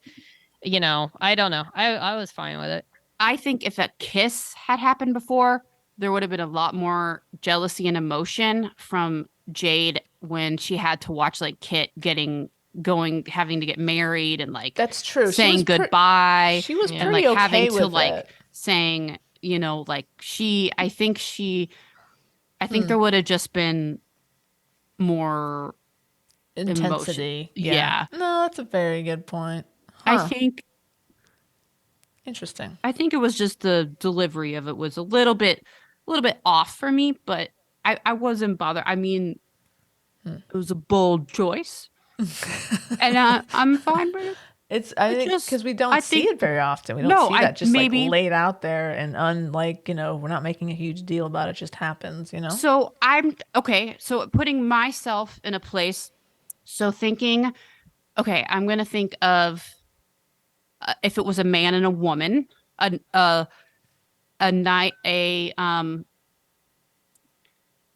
let's just say it was like a heterosexual, like a knight and a like a heteronormative whatever. Gotcha. So, and this woman came up to the guy and said, "I'm leaving," and the guy was like, "No, don't go yet." And there was like no. To that point, there was some flirtiness, right? Some kind of chemistry. And the woman just said, I gotta go, and kissed him. And then there was no like real reaction. And she said, okay, bye. I'm going. Right. And there was not really there wasn't like a declaration of like, well, I have feelings for you. I don't know. There just wasn't a connection. Maybe. I know, but there is a connection. I didn't need to see a kiss to know there's a connection. I didn't need to see it. I actually think it would have been more impactful because I saw it immediately in the first 2 minutes of the episode. Like I saw their chemistry and I saw it in all the other scenes. Not everybody sees that though. Some people, unless it's explicit, they won't. They just think they're good friends. Yeah, there's a lot of people seeing that. I saw it in all the other things. I guess. It's interesting. It's a good point. I don't think you're wrong. But we'll see where it goes. We'll see what happens. There must be some sort of something must happen with their quote unquote relationship or friendship. Like I can't imagine they're just like kind of now together and we don't really talk about it or see it. Like something else must be happening. Right. Because in this instance, I mean, I like that they're just kind of like, in a way that a girl and girl relationship is like just no big deal. It's just happening. Like I like that aspect. But I think the fact that they kiss, they do need to talk about that. That's fair. At some point, like I think like that's healthy to talk about that those two people need to talk about that. Yes. I think this is Willow, not L word. If they don't talk about no, it, no, it's not. They That has can nothing just to do move with the on. L word. No, but I'm just that's saying it's something not the the L kind word of would show do. where they may not talk about it. They No, may, I think don't know. Willow would be emotionally smart enough for. I think those characters. I think the L word. That's exactly what the L word would do, because they would want to stir up drama so that they wouldn't talk about it. They would just be passive aggressive, and they wouldn't talk about it. And weird. And, until it boiled over and they had a huge blowout over it or some shit. No, I think that's what I think that they would need to have a discussion about it and be like, what was that? Why did that happen? Now we're, like, you're supposed to marry that guy. Yeah. I think it'll be addressed. I'll be shocked if it never comes up. It has to come up. It must. But I'm gonna keep watching this show, guys. Like, should we just keep? Are we gonna keep talking about the show? I'm totally gonna be watching it. Can we keep going with this season? Oh yeah, it's really good. It's really good. I have an honest question for our listeners, because the L word right now is on the new L word Generation Q. The new season is on right now. L word Extreme. They are about 3 episodes in. Okay. I have not been watching it. I know it's on, and I know you guys haven't been watching it. Nope. Not till Carmen comes back. Do you guys want us to watch it and talk about it on the show? It's not something L word? Yeah. Got it. Because we can. It's an honest question to you guys. So if you guys want us to, write us somehow and tell us if that's something you guys want us to talk about or you guys really want to hear about, but it's an honest question. I'm curious to know. It's a good question because we don't really talk about that show anymore. No.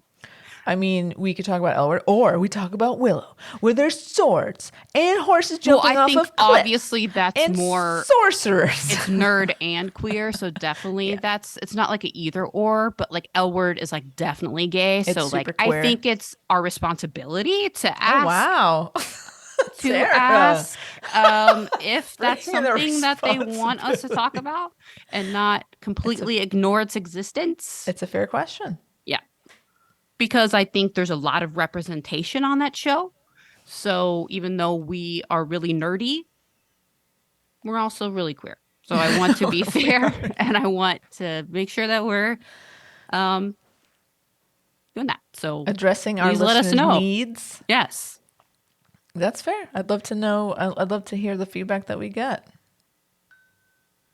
Okay. That's all.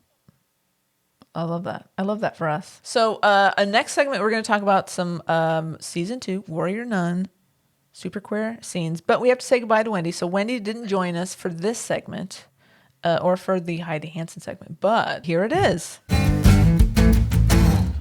All right. So Wendy's left us now. She's gone to Dallas. She'll be back a little later. Yeah. So it's just a quick Dallas break. So it's just me and you now, Kat. It's just the two of us, Tara. It's very intimate. So I think it's a good time for us to go ahead and take a look at the queerest scenes of Warrior Nun season 2. I would love nothing better, Tara. Yeah. So let's go ahead and just take a little together time. So we're going to look at these scenes and we're going to say, just let people know why we love them and why they're so queer. Totally. Some of these are very obvious, very obvious. We're just going to go through them, just. No, we're not ranking them. Are we ranking them? Okay. These are not ranked. We're going to go in chronological order. Great. Here. Yes. So if you haven't seen Warrior Nun, maybe this is a good introduction if you're thinking, hey, maybe these people have been talking about it. They've assigned homework. I'm on the fence about doing it. Or maybe you've seen it. We're just going to, go back down the wild road that was Warrior Nun. because we're on this bench right now. We're in a mood. We're in a Warrior Nun mood. Yeah. And if you haven't, like Tara said, maybe this is going to whet your appetite a bit, if you will. Maybe make you decide to make that plunge into the world of Warrior Nun. So just sit back, relax, grab something to drink, and enjoy this segment. Yeah. So the first one we have here, it starts out very quickly in episode 1. About 4 minutes in, so they don't waste a lot of time. So we've gone through the whole season 1. We've waited about 2 years, so they're very good to us. So we get to have Beatrice's intro. So we've seen Ava. We get to now. She gets told by Hans to go and talk to the boss upstairs. The boss wants to see you. We don't know who the boss is. We haven't seen B. So Ava goes upstairs. Surprise, the boss is Beatrice. Great surprise. Yeah, it's a great surprise. So Beatrice kind of just leans out and it's like she gets this great little shot. So what makes this scene particularly queer is they have a nice little exchange when Hans comes upstairs. So first of all, it's their first little interaction together that we get to see. It's very domestic. It's very nice, a nice little time to get together. But then Hans comes up, rudely interrupts them. And Beatrice says, "What was that?" And Ava says, "What was what?" "That glance with Hans." And Ava says, "Oh, there was a glance." And Beatrice says, "Yeah, what was that?" And you get to see the first little hint of jealous Beatrice. Definitely. And she picks up on a little something. So, and Ava's like, "What are you talking about?" So that's kind of like the first little bit of something that we get to see. It's very fun and light. And then it continues, and Ava, it's very flirty. It's a little flirty, right? There's some flirting. Definitely. Then Ava says, you don't have to be so perfect all the time. Beatrice says, don't stay out too late. Beatrice is very protective of Ava, of course. And then, okay. Ava says, "Okay, Mom," or whatever. Just kidding. And then she kisses B on the cheek. Right. Okay. And scurries away. Yes. Beatrice has a mild gay panic. First shot of the gay panic. Great shot. It's very good. Very, oh God, what just happened? Of course, Ava, just scurries off. That's a great way to put it. Just nothing. She just goes about her business. La. Beatrice is freaking out. So why do we love this little scene? There's some domestic Avatrice in there. Yep, love that. Yeah, it's a nice little intro. It's their first scene together in the season that we've been waiting for 2 years. Sure. And we you get the vibe now. Like, okay, they're going to be leaning into this a little bit. There's some flirting. We got a kiss on the cheek. Like, do I do that with my friends? No, I don't. Do you, Kat? No, that's a negative. No, we saw some jealousy. That was fun.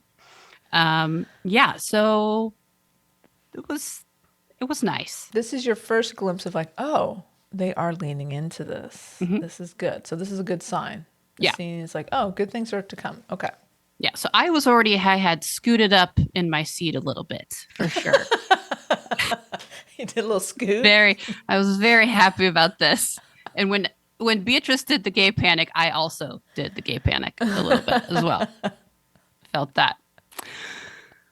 Next, you don't have to wait very long. It's the same episode. Right. This is when it really just flies off the charts here. About 26 minutes in. Approximately. No, if you're counting. I mean, it was when Ava and Beatrice get drunk together. Ava decides we need to talk about this Miguel thing, right? And this whole Adriel. So let's do it over some drinks. And hey, I'm going to get you drunk for the first time. So we get this great, well-edited little sequence that I love. It's very fun.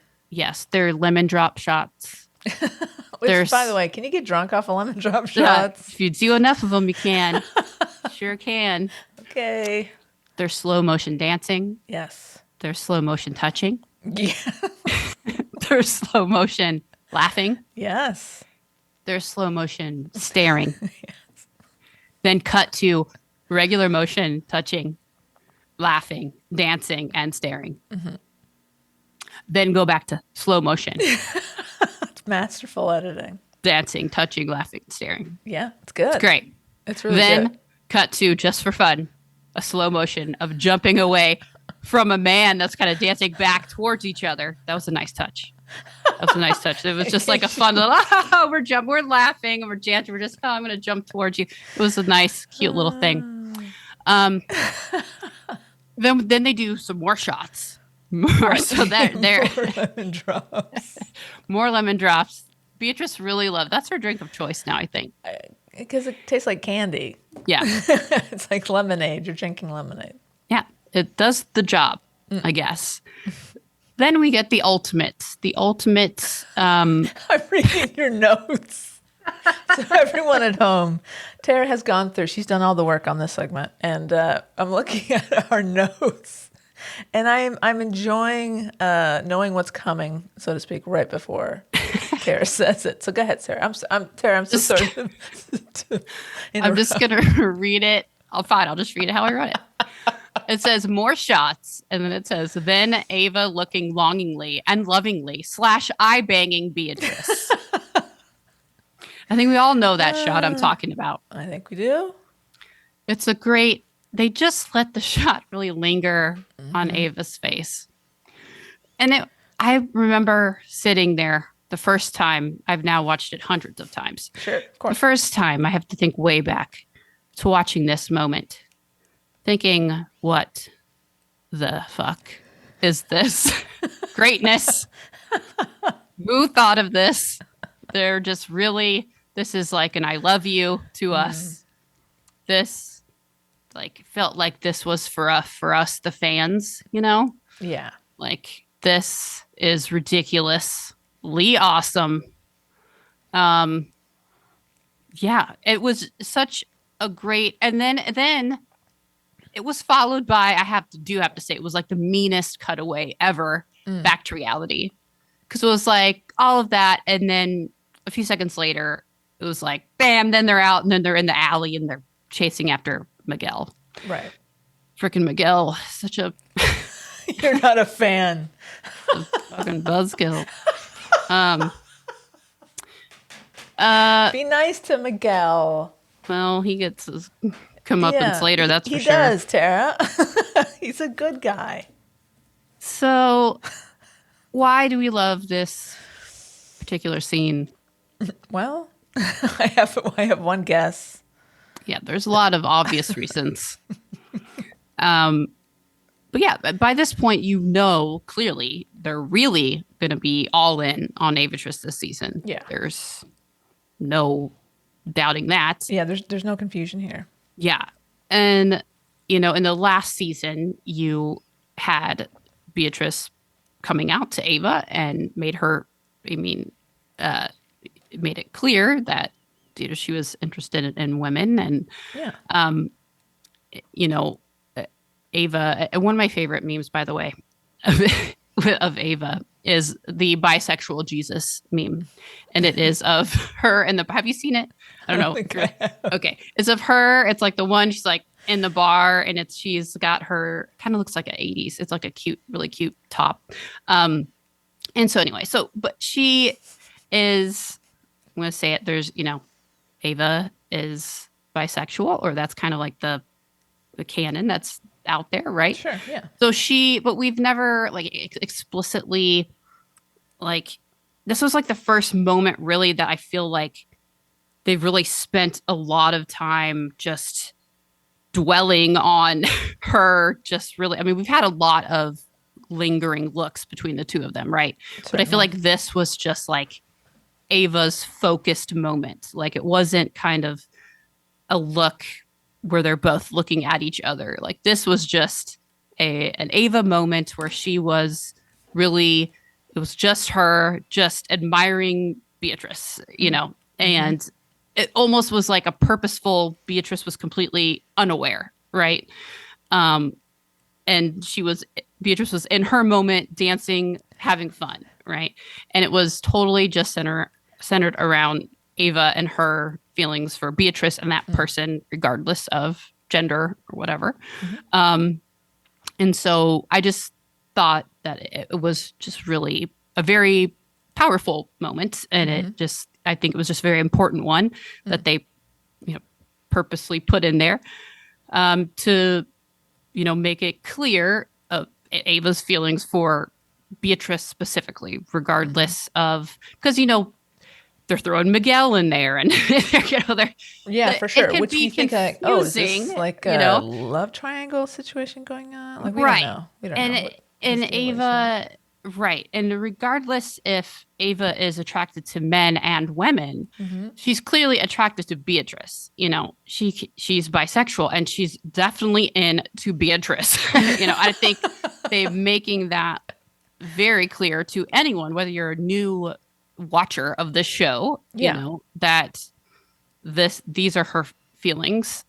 So I just thought that was very meaningful, that they weren't playing any games. I think that's what I'm trying to say, that they weren't, that Miguel wasn't just kind of a pawn there to that they were setting that stage right away, that she has feelings for this person here, that we're not putting him in the mix to confuse anything. So I thought that was just really nice. Toying with you guys. This is right. Yeah, for sure. Right.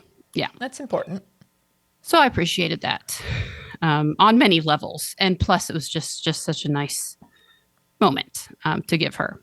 And Beatrice too. I think Beatrice deserved that admiration too, after all that. Okay. Tara's getting really worked up. Okay. So 2. That all happened in episode 1.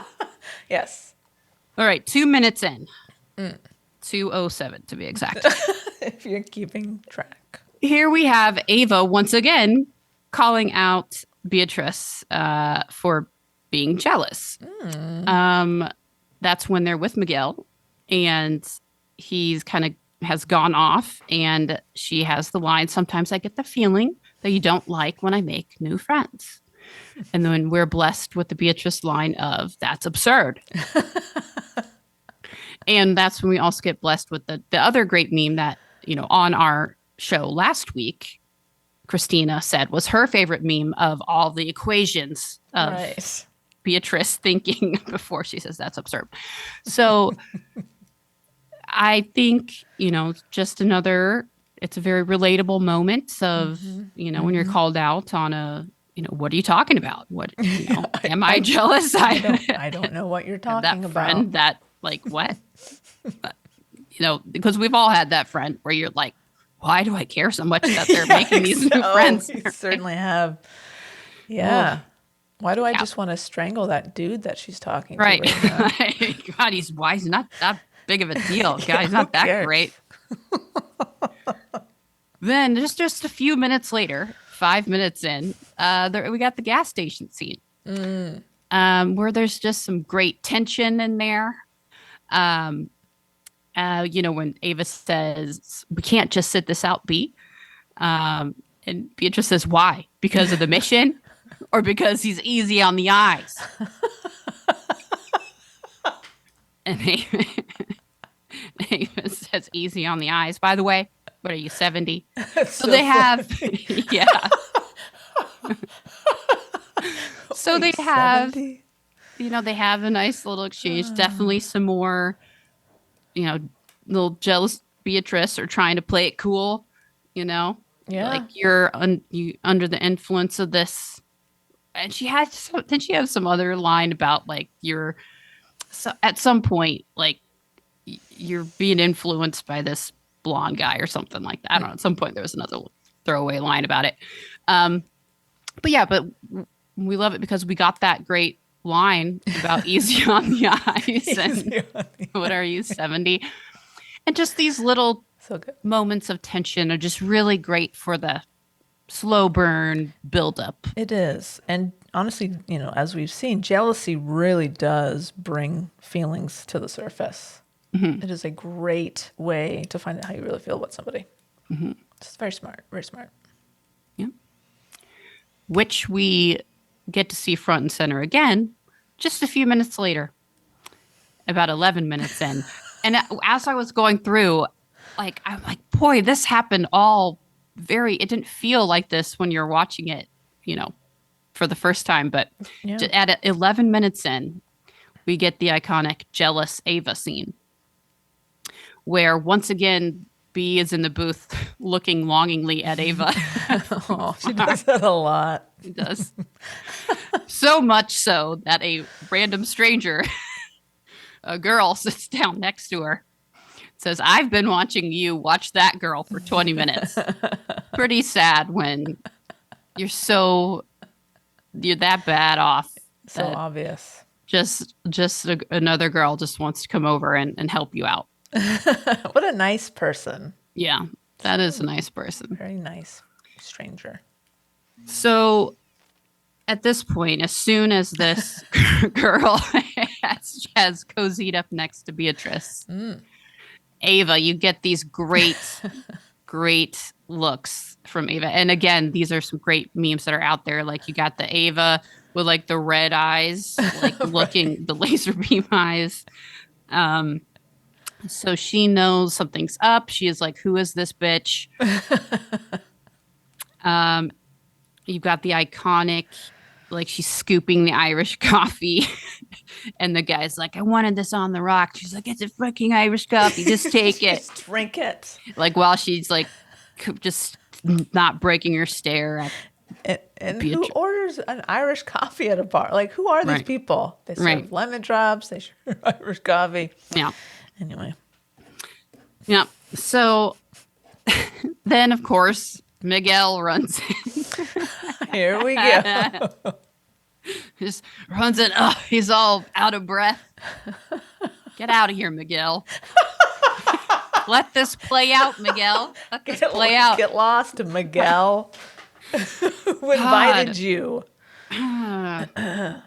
So Ava is so jealous that she's willing to just break some glass and run off to track down Adriel. That's right. She's like, you know what? Yeah, let's get out of here. She cuts her fucking hand. Yeah, she's like, let's do it.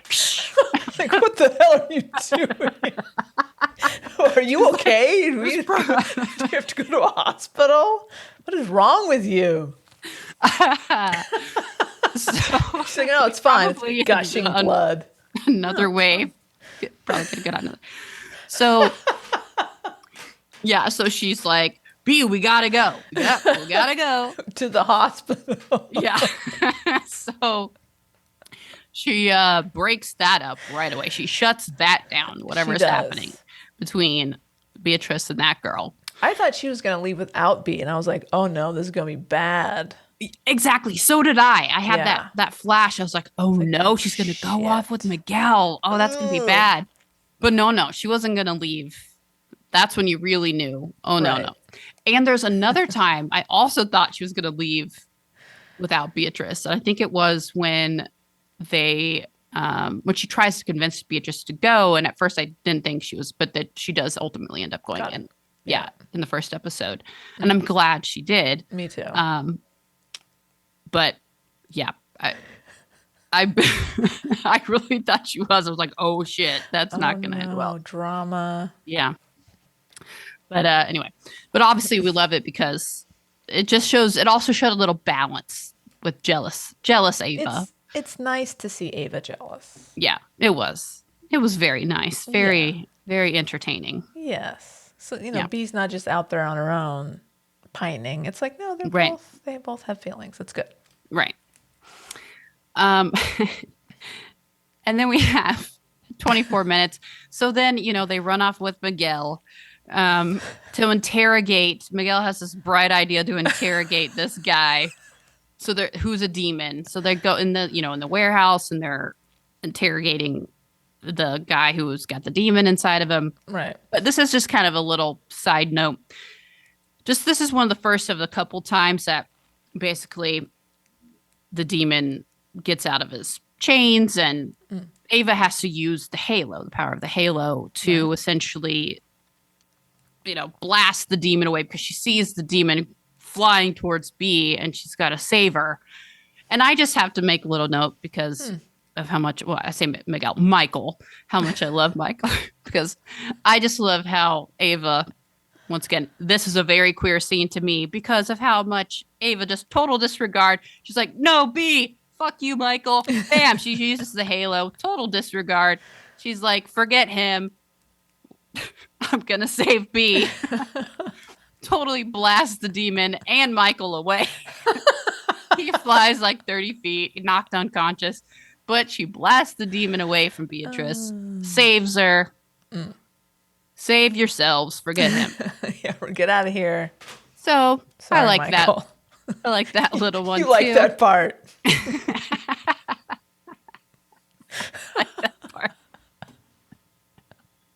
I mean, Michael's fine. I know he's fine. He's fine. You hate him. I don't hate him. He created some nice tension, I guess. Yeah, he served his purpose. Yeah. Except he really didn't end up doing much of anything. It was he did have an unceremonious end. Oh, he did. Damn. He got well, that didn't work. wronged at the end. Oh, man. Okay, and then one of my favorite scenes is in the same episode, 33 minutes in, the Ava Beatrice fight scene, not the physical fight, but where they have their emotional fight and then they make up.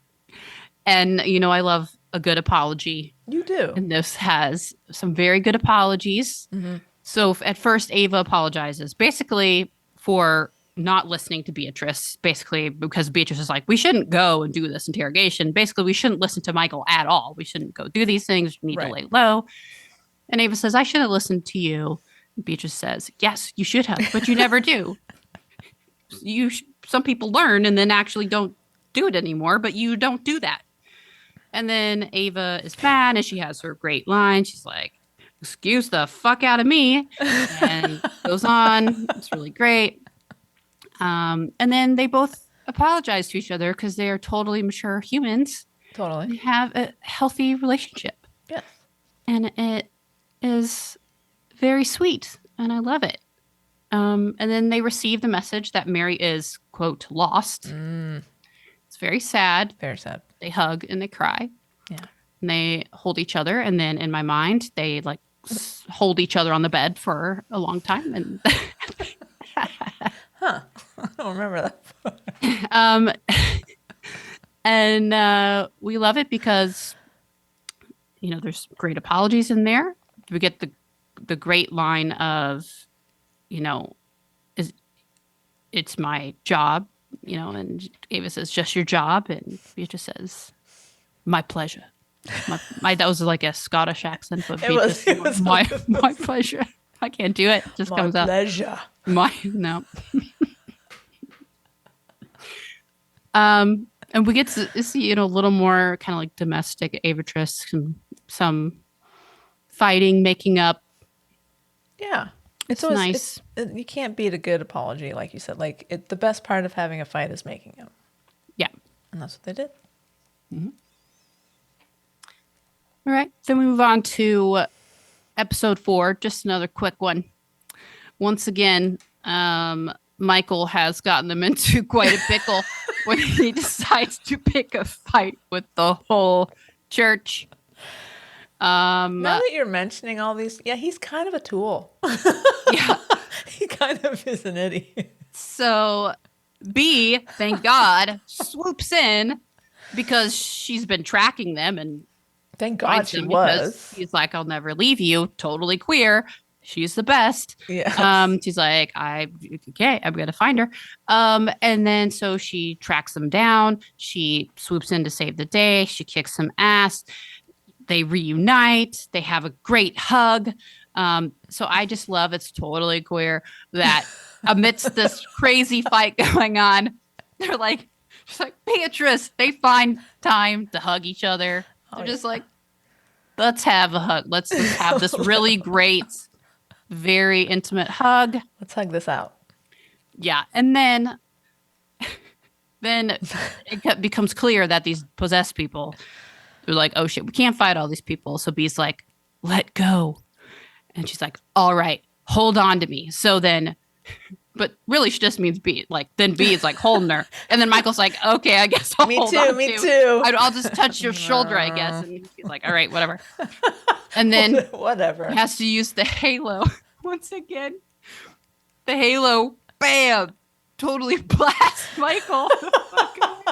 Along with everybody else. Beatrice, totally fine, being held by Ava. And then they get the fuck out of there. Michael's like limping behind them. I'll be right there, guys. Don't worry about me. No, we're not. Anyway. So we know where Ava's priorities lie. So like that. Poor Michael. Then we have episode 5. Yes. Wingman Camilla. Oh boy, this is epic. Yes. Legendary. So this is where Camilla, she is just, realized she's got the thing in her neck. The Adriel's planted there. She's talking with Beatrice. And then she decides to just say, you know what, Beatrice, I need to talk to you. Because Beatrice is like, if you ever need to talk, let me know. And she's like, you know what, Beatrice, same. If you ever need to talk to me. And Beatrice is like, what do you mean? She's like, look, I know what's up. With you and Ava. She's like, what? I don't know I can assure you, I just care about the word. Gay panic. Gay panic. You can see it. She's like, no, I only care. Like, she totally admits it. Like, Camilla doesn't even say anything. She's like, she basically is like, I don't gay love the warrior, not only regular love. Like, she just says it. I definitely don't have gay feelings for her. I didn't even say anything, dude. Like, you just admitted it all. She panics so hard. She just oh my God, says everything. And then Camilla, it's great. She says, there's no shame in it. It's easy to fall in love with the warrior nun. It's loving the warrior nun. That's the hard part. They're never yours and they never last. Oh, little Camilla. But heartbreaking. Just saying there's no shame in it. And that, Camilla's known what's up since season 1, where she, gave him the little book and says, here's this passage of the journal I found with the passage about the lesbians. Here you go. Bye. Yeah. She's very smart, that Camilla. Yeah. Very She's like, smart. if you ever need to, talk about it, let me know. What a sweetheart. She's very sweet. She's great. So Camilla knows what's up. Then we have another big one. Around 40 minutes in episode 5, where Ava's halo gives out and she falls about 10 stories. Yeah. It's a pretty epic fall. There's a big thud and a bounce. I actually laughed when she fell and bounced. It was very like, fun. I think it was meant to be a little funny. Right. It was like, oh, ouch. Right. And there's definitely some brain matter Oh my God. coming out of her head. It was meant to, clearly be dead. Right. She would not survive that fall. Yes, she would have died if she wasn't the warrior nun. Yes. So they're all standing there. They're like, oh God, no. And they run over there. And Beatrice is there. She goes, no. She picks up Ava and she's holding her and she says, I know warrior nuns die, but please don't leave me. She's holding her and then all of a sudden the halo works again. Thank God. Thank God. So they're hugging. Then they stare at each other. They're very good at. They are. Then they hug again. Then they stare again at each other. It's a staring sandwich. For a very, very long time. Then they say, then Ava says, they can't beat us, B. Not together. Then there's more staring and smiling and just staring. Then there's more hugging. Wow. Then before the hugging, there's painfully slow leaning into the hug. Yeah. And then? So slow that it looks like they're about to effing kiss. Okay. And then the kiss, right? No, but it's just a hug. No. Damn it. Be cool. It's just a hug. Be cool. I'm cool, man. I'm the fucking coolest. Slow. And she does like this turn of her head. No, she's just going to nuzzle her face into B's shoulder. No. As you do. Like friends do. Yeah, totally. I mean, Tara, you and I nuzzle each other's necks all the time. And stare so deeply into each other's eyes multiple times and then hug in between. This is how we do things. So it's not weird. No. Question for you.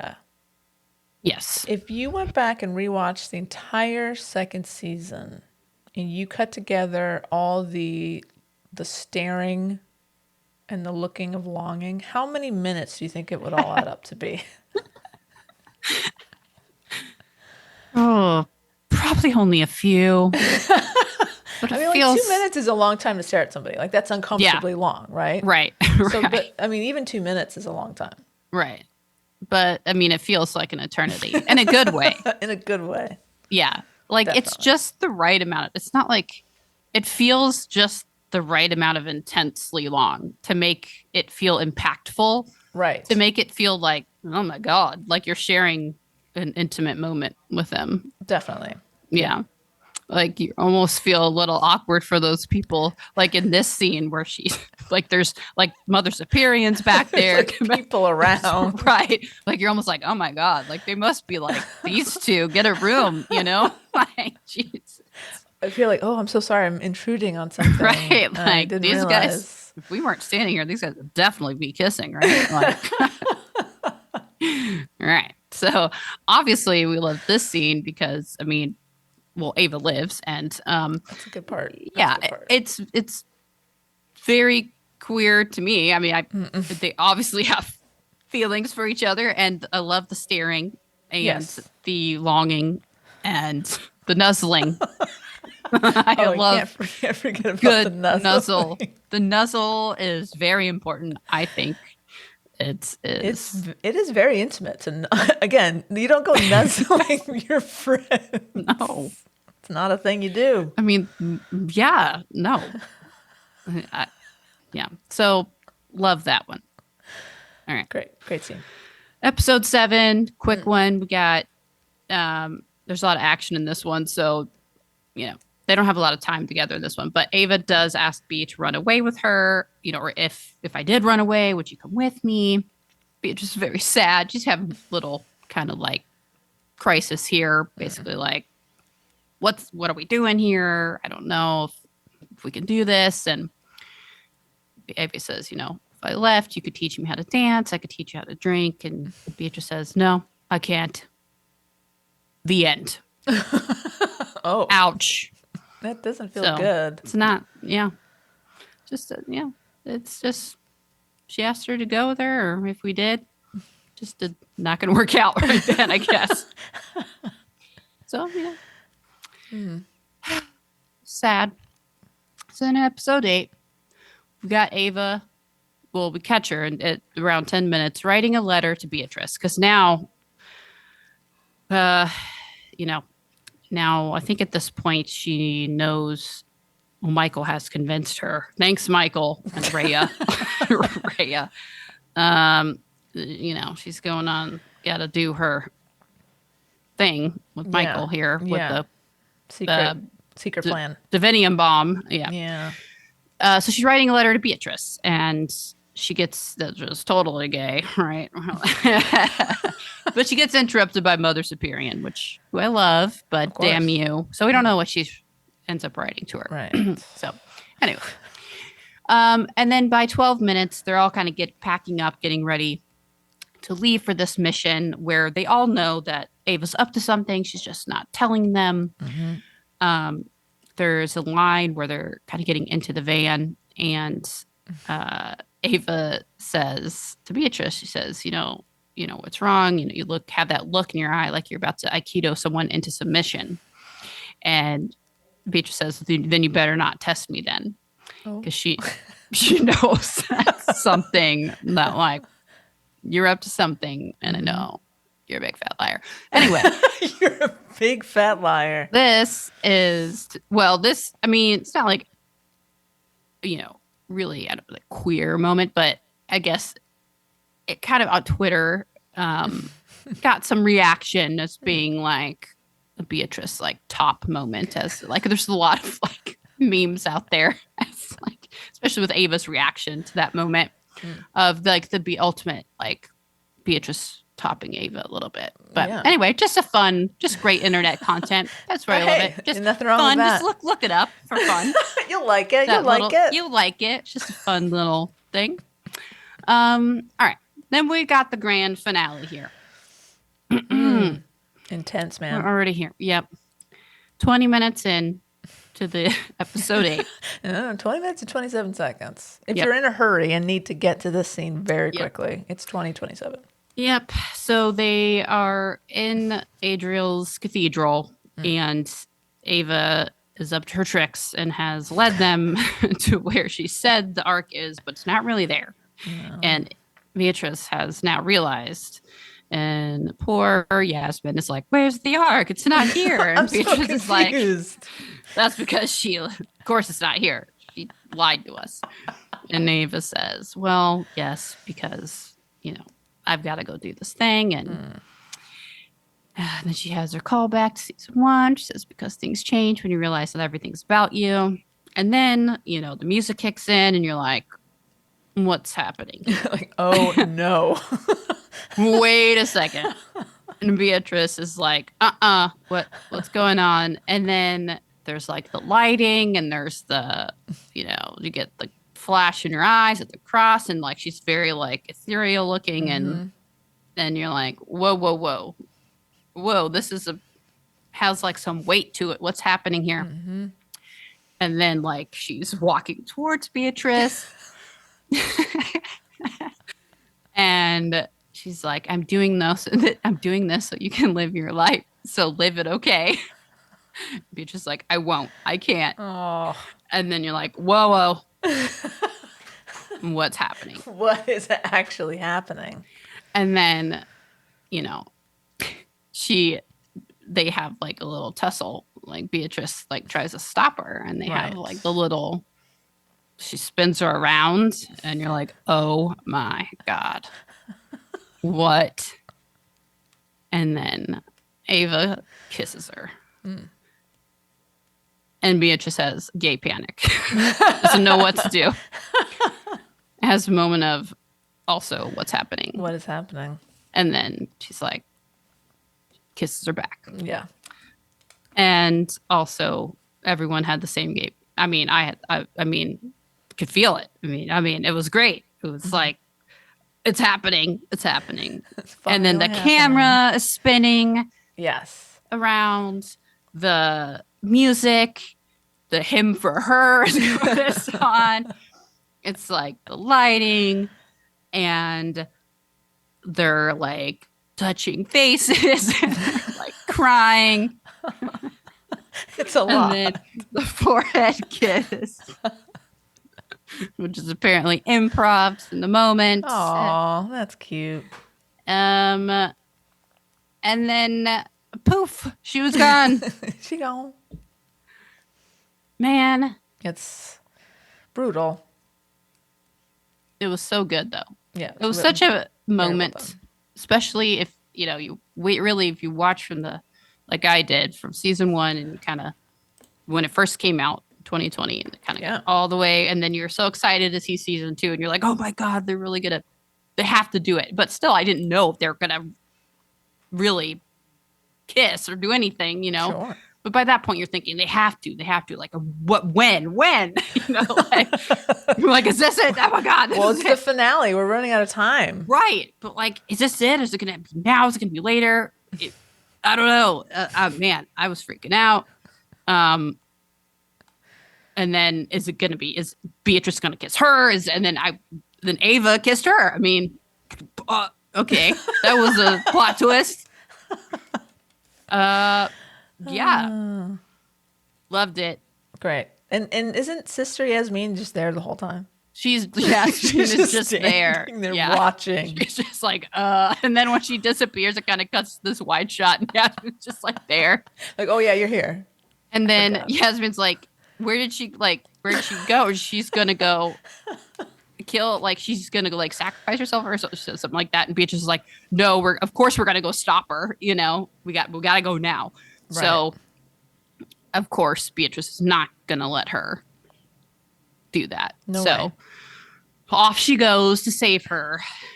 Thank God, because I mean, you do have that pit in your stomach because she does that thinking she's about to go sacrifice herself. Yeah, right? This is the last time she's gonna see. You're like, fuck no, like, we will not let this happen again. No.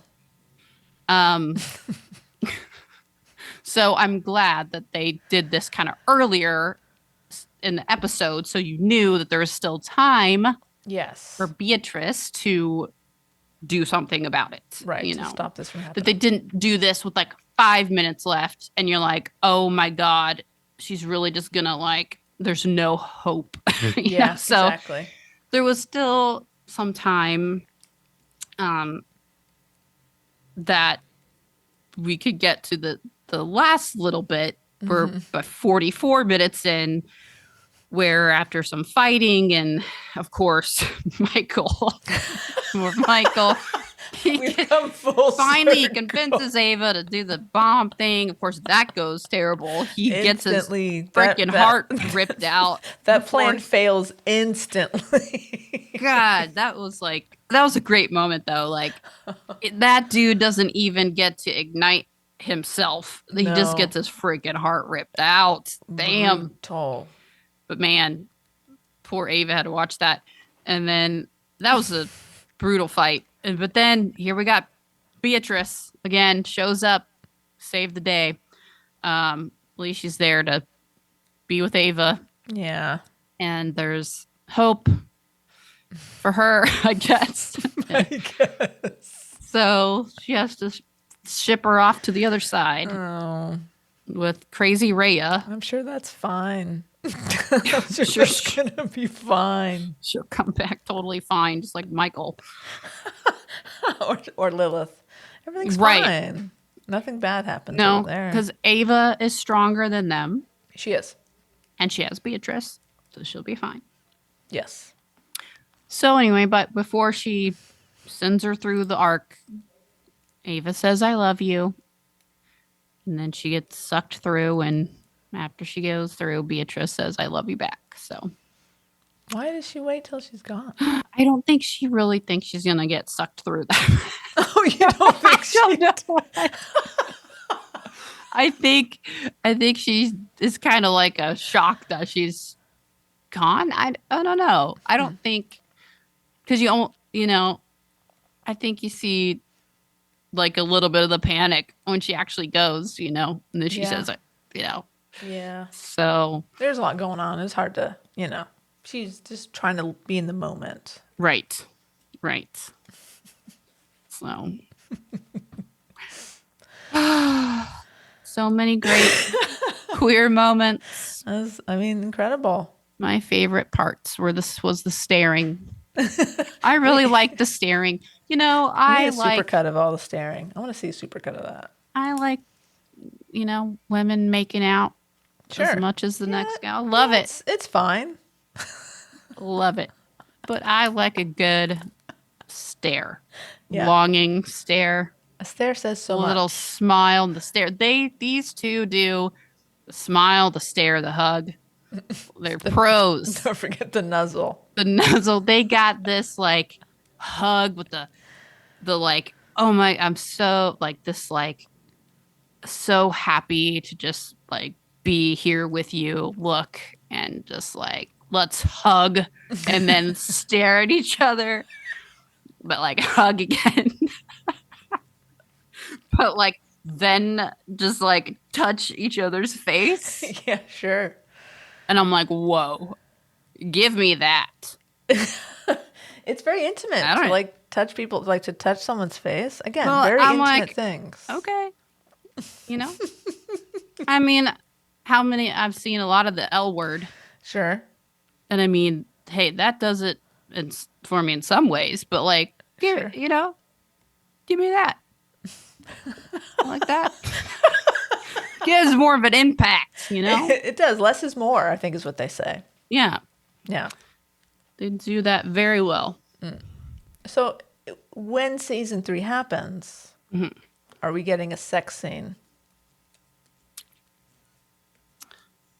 I think yes, because in season 1 we got like a sex scene That's with true. Ava and the guy. I Right, think in the we'll get like the closet, right? same, you know, it wasn't like graphic or anything. No.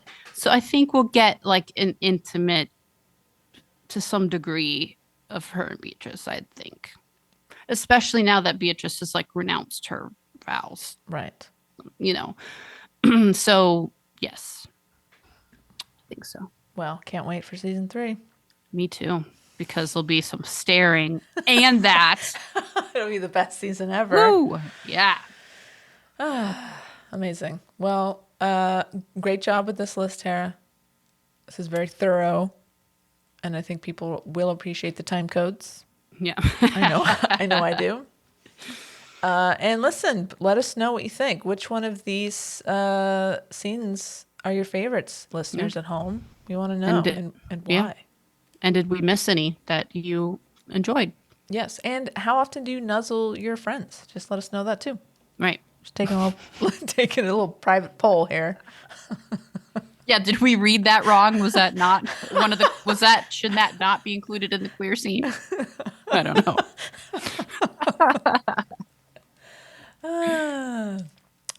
Okay, and next up, we're going to talk to, Tara and I are going to talk to Heidi Hansen about a Cat Barrell banner. Well, it is a pleasure to introduce our next guest. She's a very strong, loyal Earper.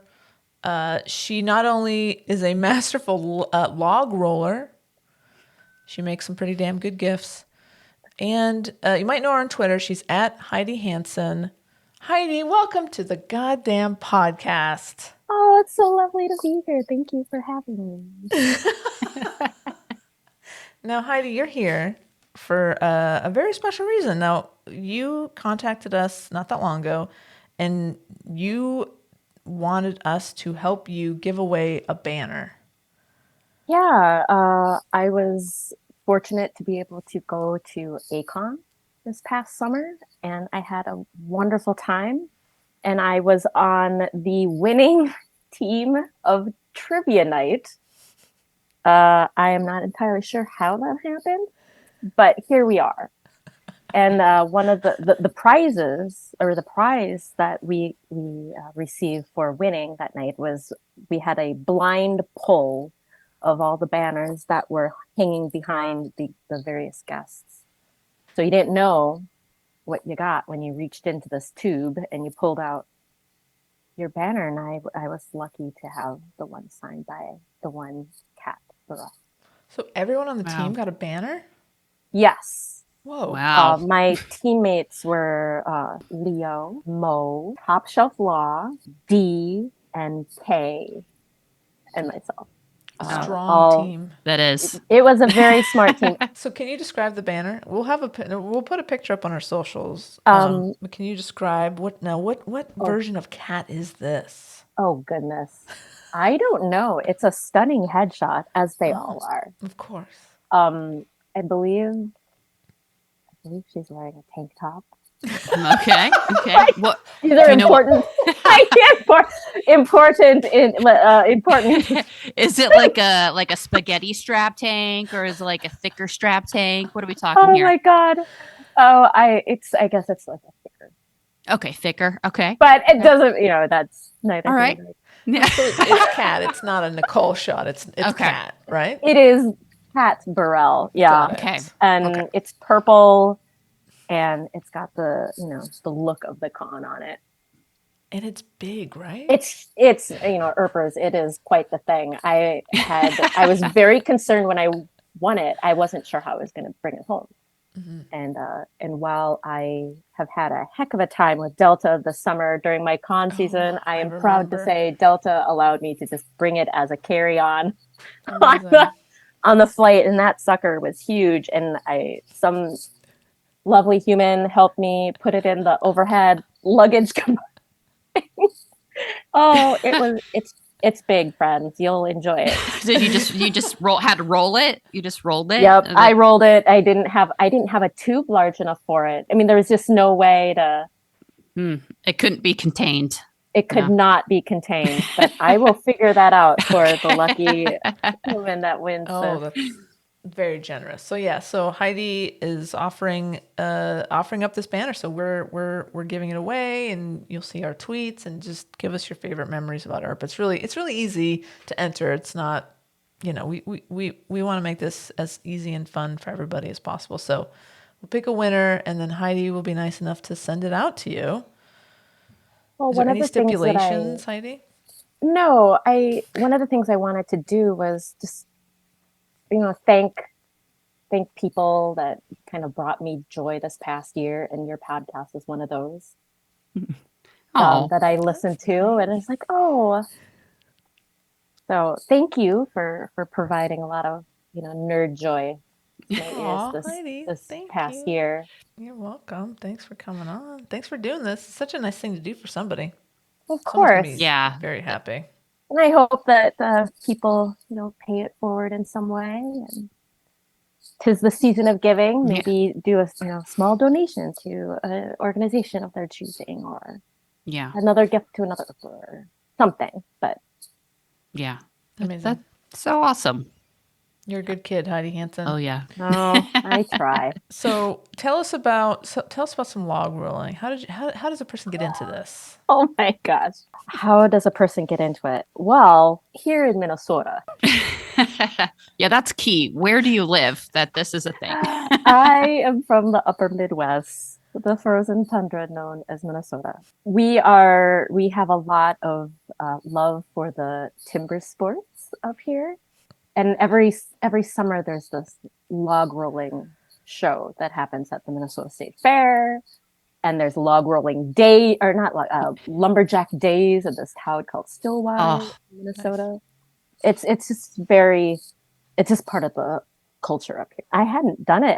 It was just some neighbors. They said, "Oh, do you want to try log rolling?" We saw an ad in the local community center Parks and Rec thing that comes in the mail. And I said, absolutely not. I'll hurt myself. This sounds like a bad idea. And they said, well, at the very least, it's going to be a really funny story. And I said, I'm in now. I see the value of this. I now see how this can be used to my advantage. And I fell in love with it. It was just one of these things that it's weird enough. Yeah. But it's super fun. I've stuck with it. I guess it was 2018, I think, when I started. Wow. How many times have you fallen in before you really got the hang of it? I mean, I assume you're good enough to stay, what do you call it? Stay afloat, or stay on the log? What's the term? Many attempts were made. Many attempts. I've fallen many times. My shins will tell the tragic story of all the times that I've fallen. We roll on a synthetic log. Oh. So it's made out of the same material that a kayak is made out of. And it's made here in Minnesota, up north somewhere. I forget where, but anyway, it's really pretty great because empty, it weighs about 65 pounds. So you can put it on top of your roof of your car. You can take it places. So we can put it in pools. We can take it to the beach. You can take it to your lakes. For your cabins, cabin culture over here. and then you fill it with water. And when you fill it with water, then it weighs about 500 pounds. Wow. Okay. So then it creates the true feeling of a cedar log, which is what the sport actually uses. Lathed cedar. Wow. Wow. Interesting. Okay. But it's a sparring sport. I mean, a lot of times you just see me on it by myself that I post on it, but it's you against another person. On the same log. On the same log. You're Wow. on either end of it. Uh-huh. And then it's just king of the hill who can stay on top of the longest. Now, are you also kind of a little bit trying to do a little something to knock that person off? Yes. Just not, you're not pushing them, but just not, Footwork. jostling. Yes. Jostling. Yeah. There are 2 rules that are pretty general, but it's sort of the overall rule. And that is you can't touch your opponent in any way. And you can't cross this invisible line that's sort of the center of the log. You have to kind of stay on your side.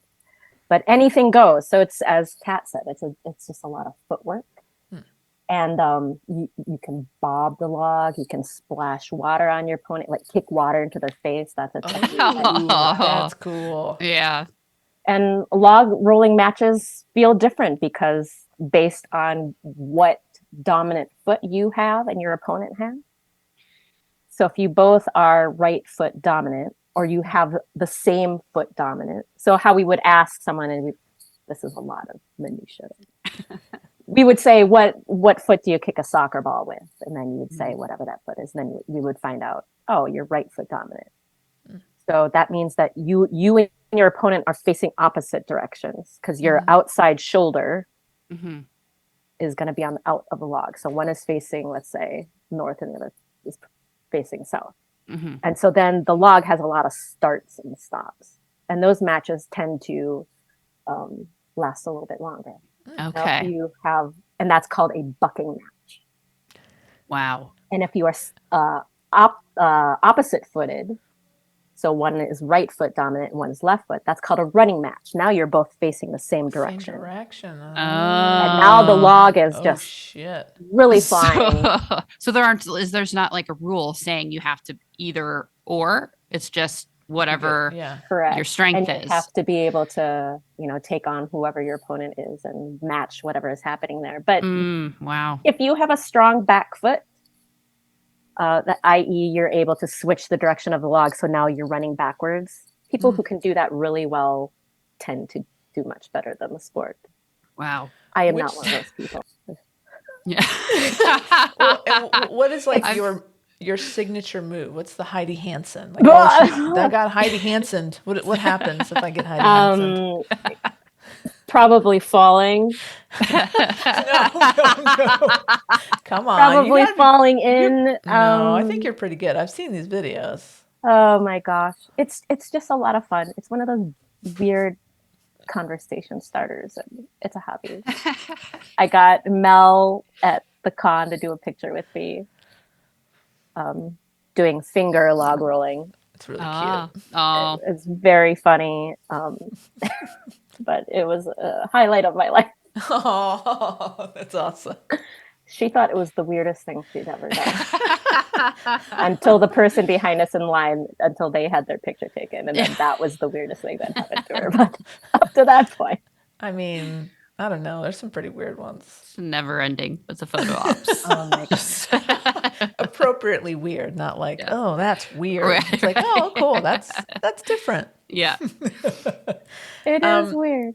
So Heidi, how can people find you now? I am actually sporting. I want you to plug yourself because I'm wearing, not by coincidence, my favorite Earp shirt, and it's a Doc shirt, and it says Forever, and there's a little silhouette of Doc and his hat and his facial hair. And I wore this when I met Tim at I want to say it was an Acon. It's the only time I met Tim. No, that's a lie. It doesn't matter. And he said, hey, I like your shirt. I said, hey, I do too. So Heidi, how can people find awesome shirts that you've designed like this one? I have a TeePublic store. And I'm on there as Not With Gnomes.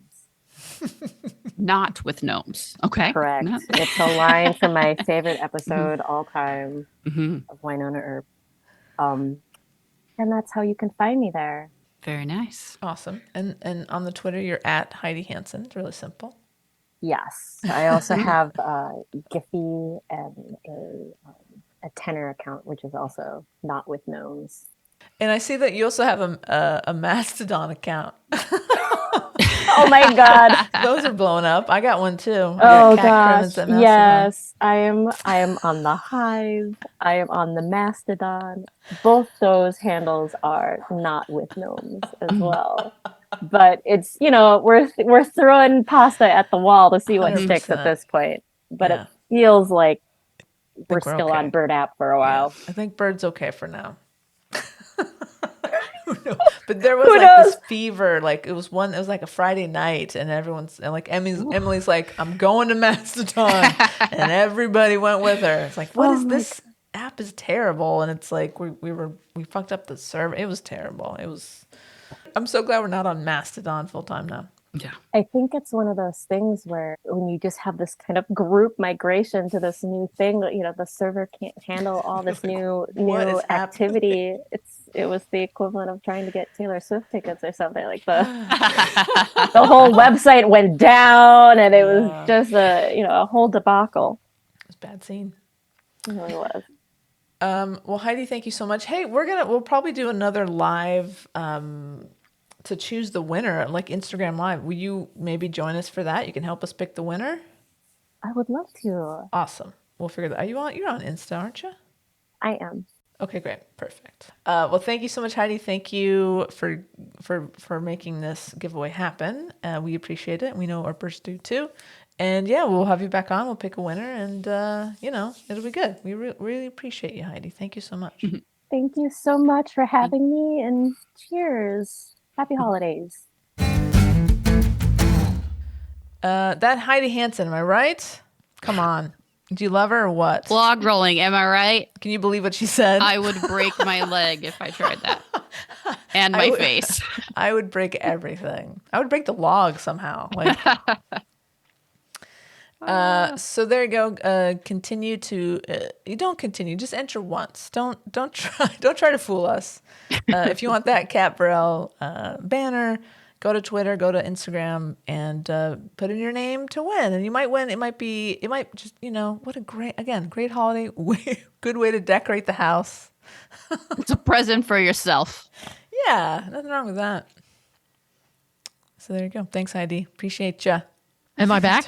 I think. Oh my god, Wendy! Whoa, where are you hiding? I'm back. Hiding under the You went table. all the way to Dallas and We back. came back. So stealthy. Very smooth. But we're on the Twitter. I guess Twitter didn't go away, so we're still there. At Snot Podcast with 1D. Or Instagram and Facebook at She Nerds Out Podcast. You can send us an email to shenerdsout@gmail.com. Go to our website, shenerdsout.com. You can buy some merch. You can buy us a beer. When we say buy us a beer, it's basically a way to show us love in the form of money. Isn't that how we all want Language it? of money. No pressure.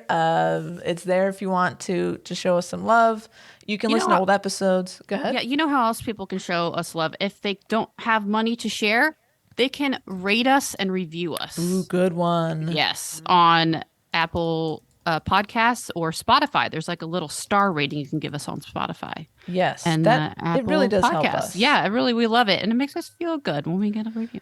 It does, and honestly, it does help us get noticed by more people, and also helps us to get guests booked. Yeah, like Christina Tantera Young. Hello, and if you are new to the podcast, we've also had Cat Barrell on, we've had Lucy Lawless, we've had Amy Acker. So yeah, we love talking to these amazing, cool people, and it helps us to do that when you rate and review us, like Tara has asked you to do, and she asked very nicely, and I think you should do it. She's very kind. in She's her so kind. asking. Right, does that wrap it up I think we're Good. wrapped. for this round of She Nerds Out? All right, well, until we see you again or talk to you again. She Nerds Out. Out. Out. She nerds out. We're girls that like nerdy things.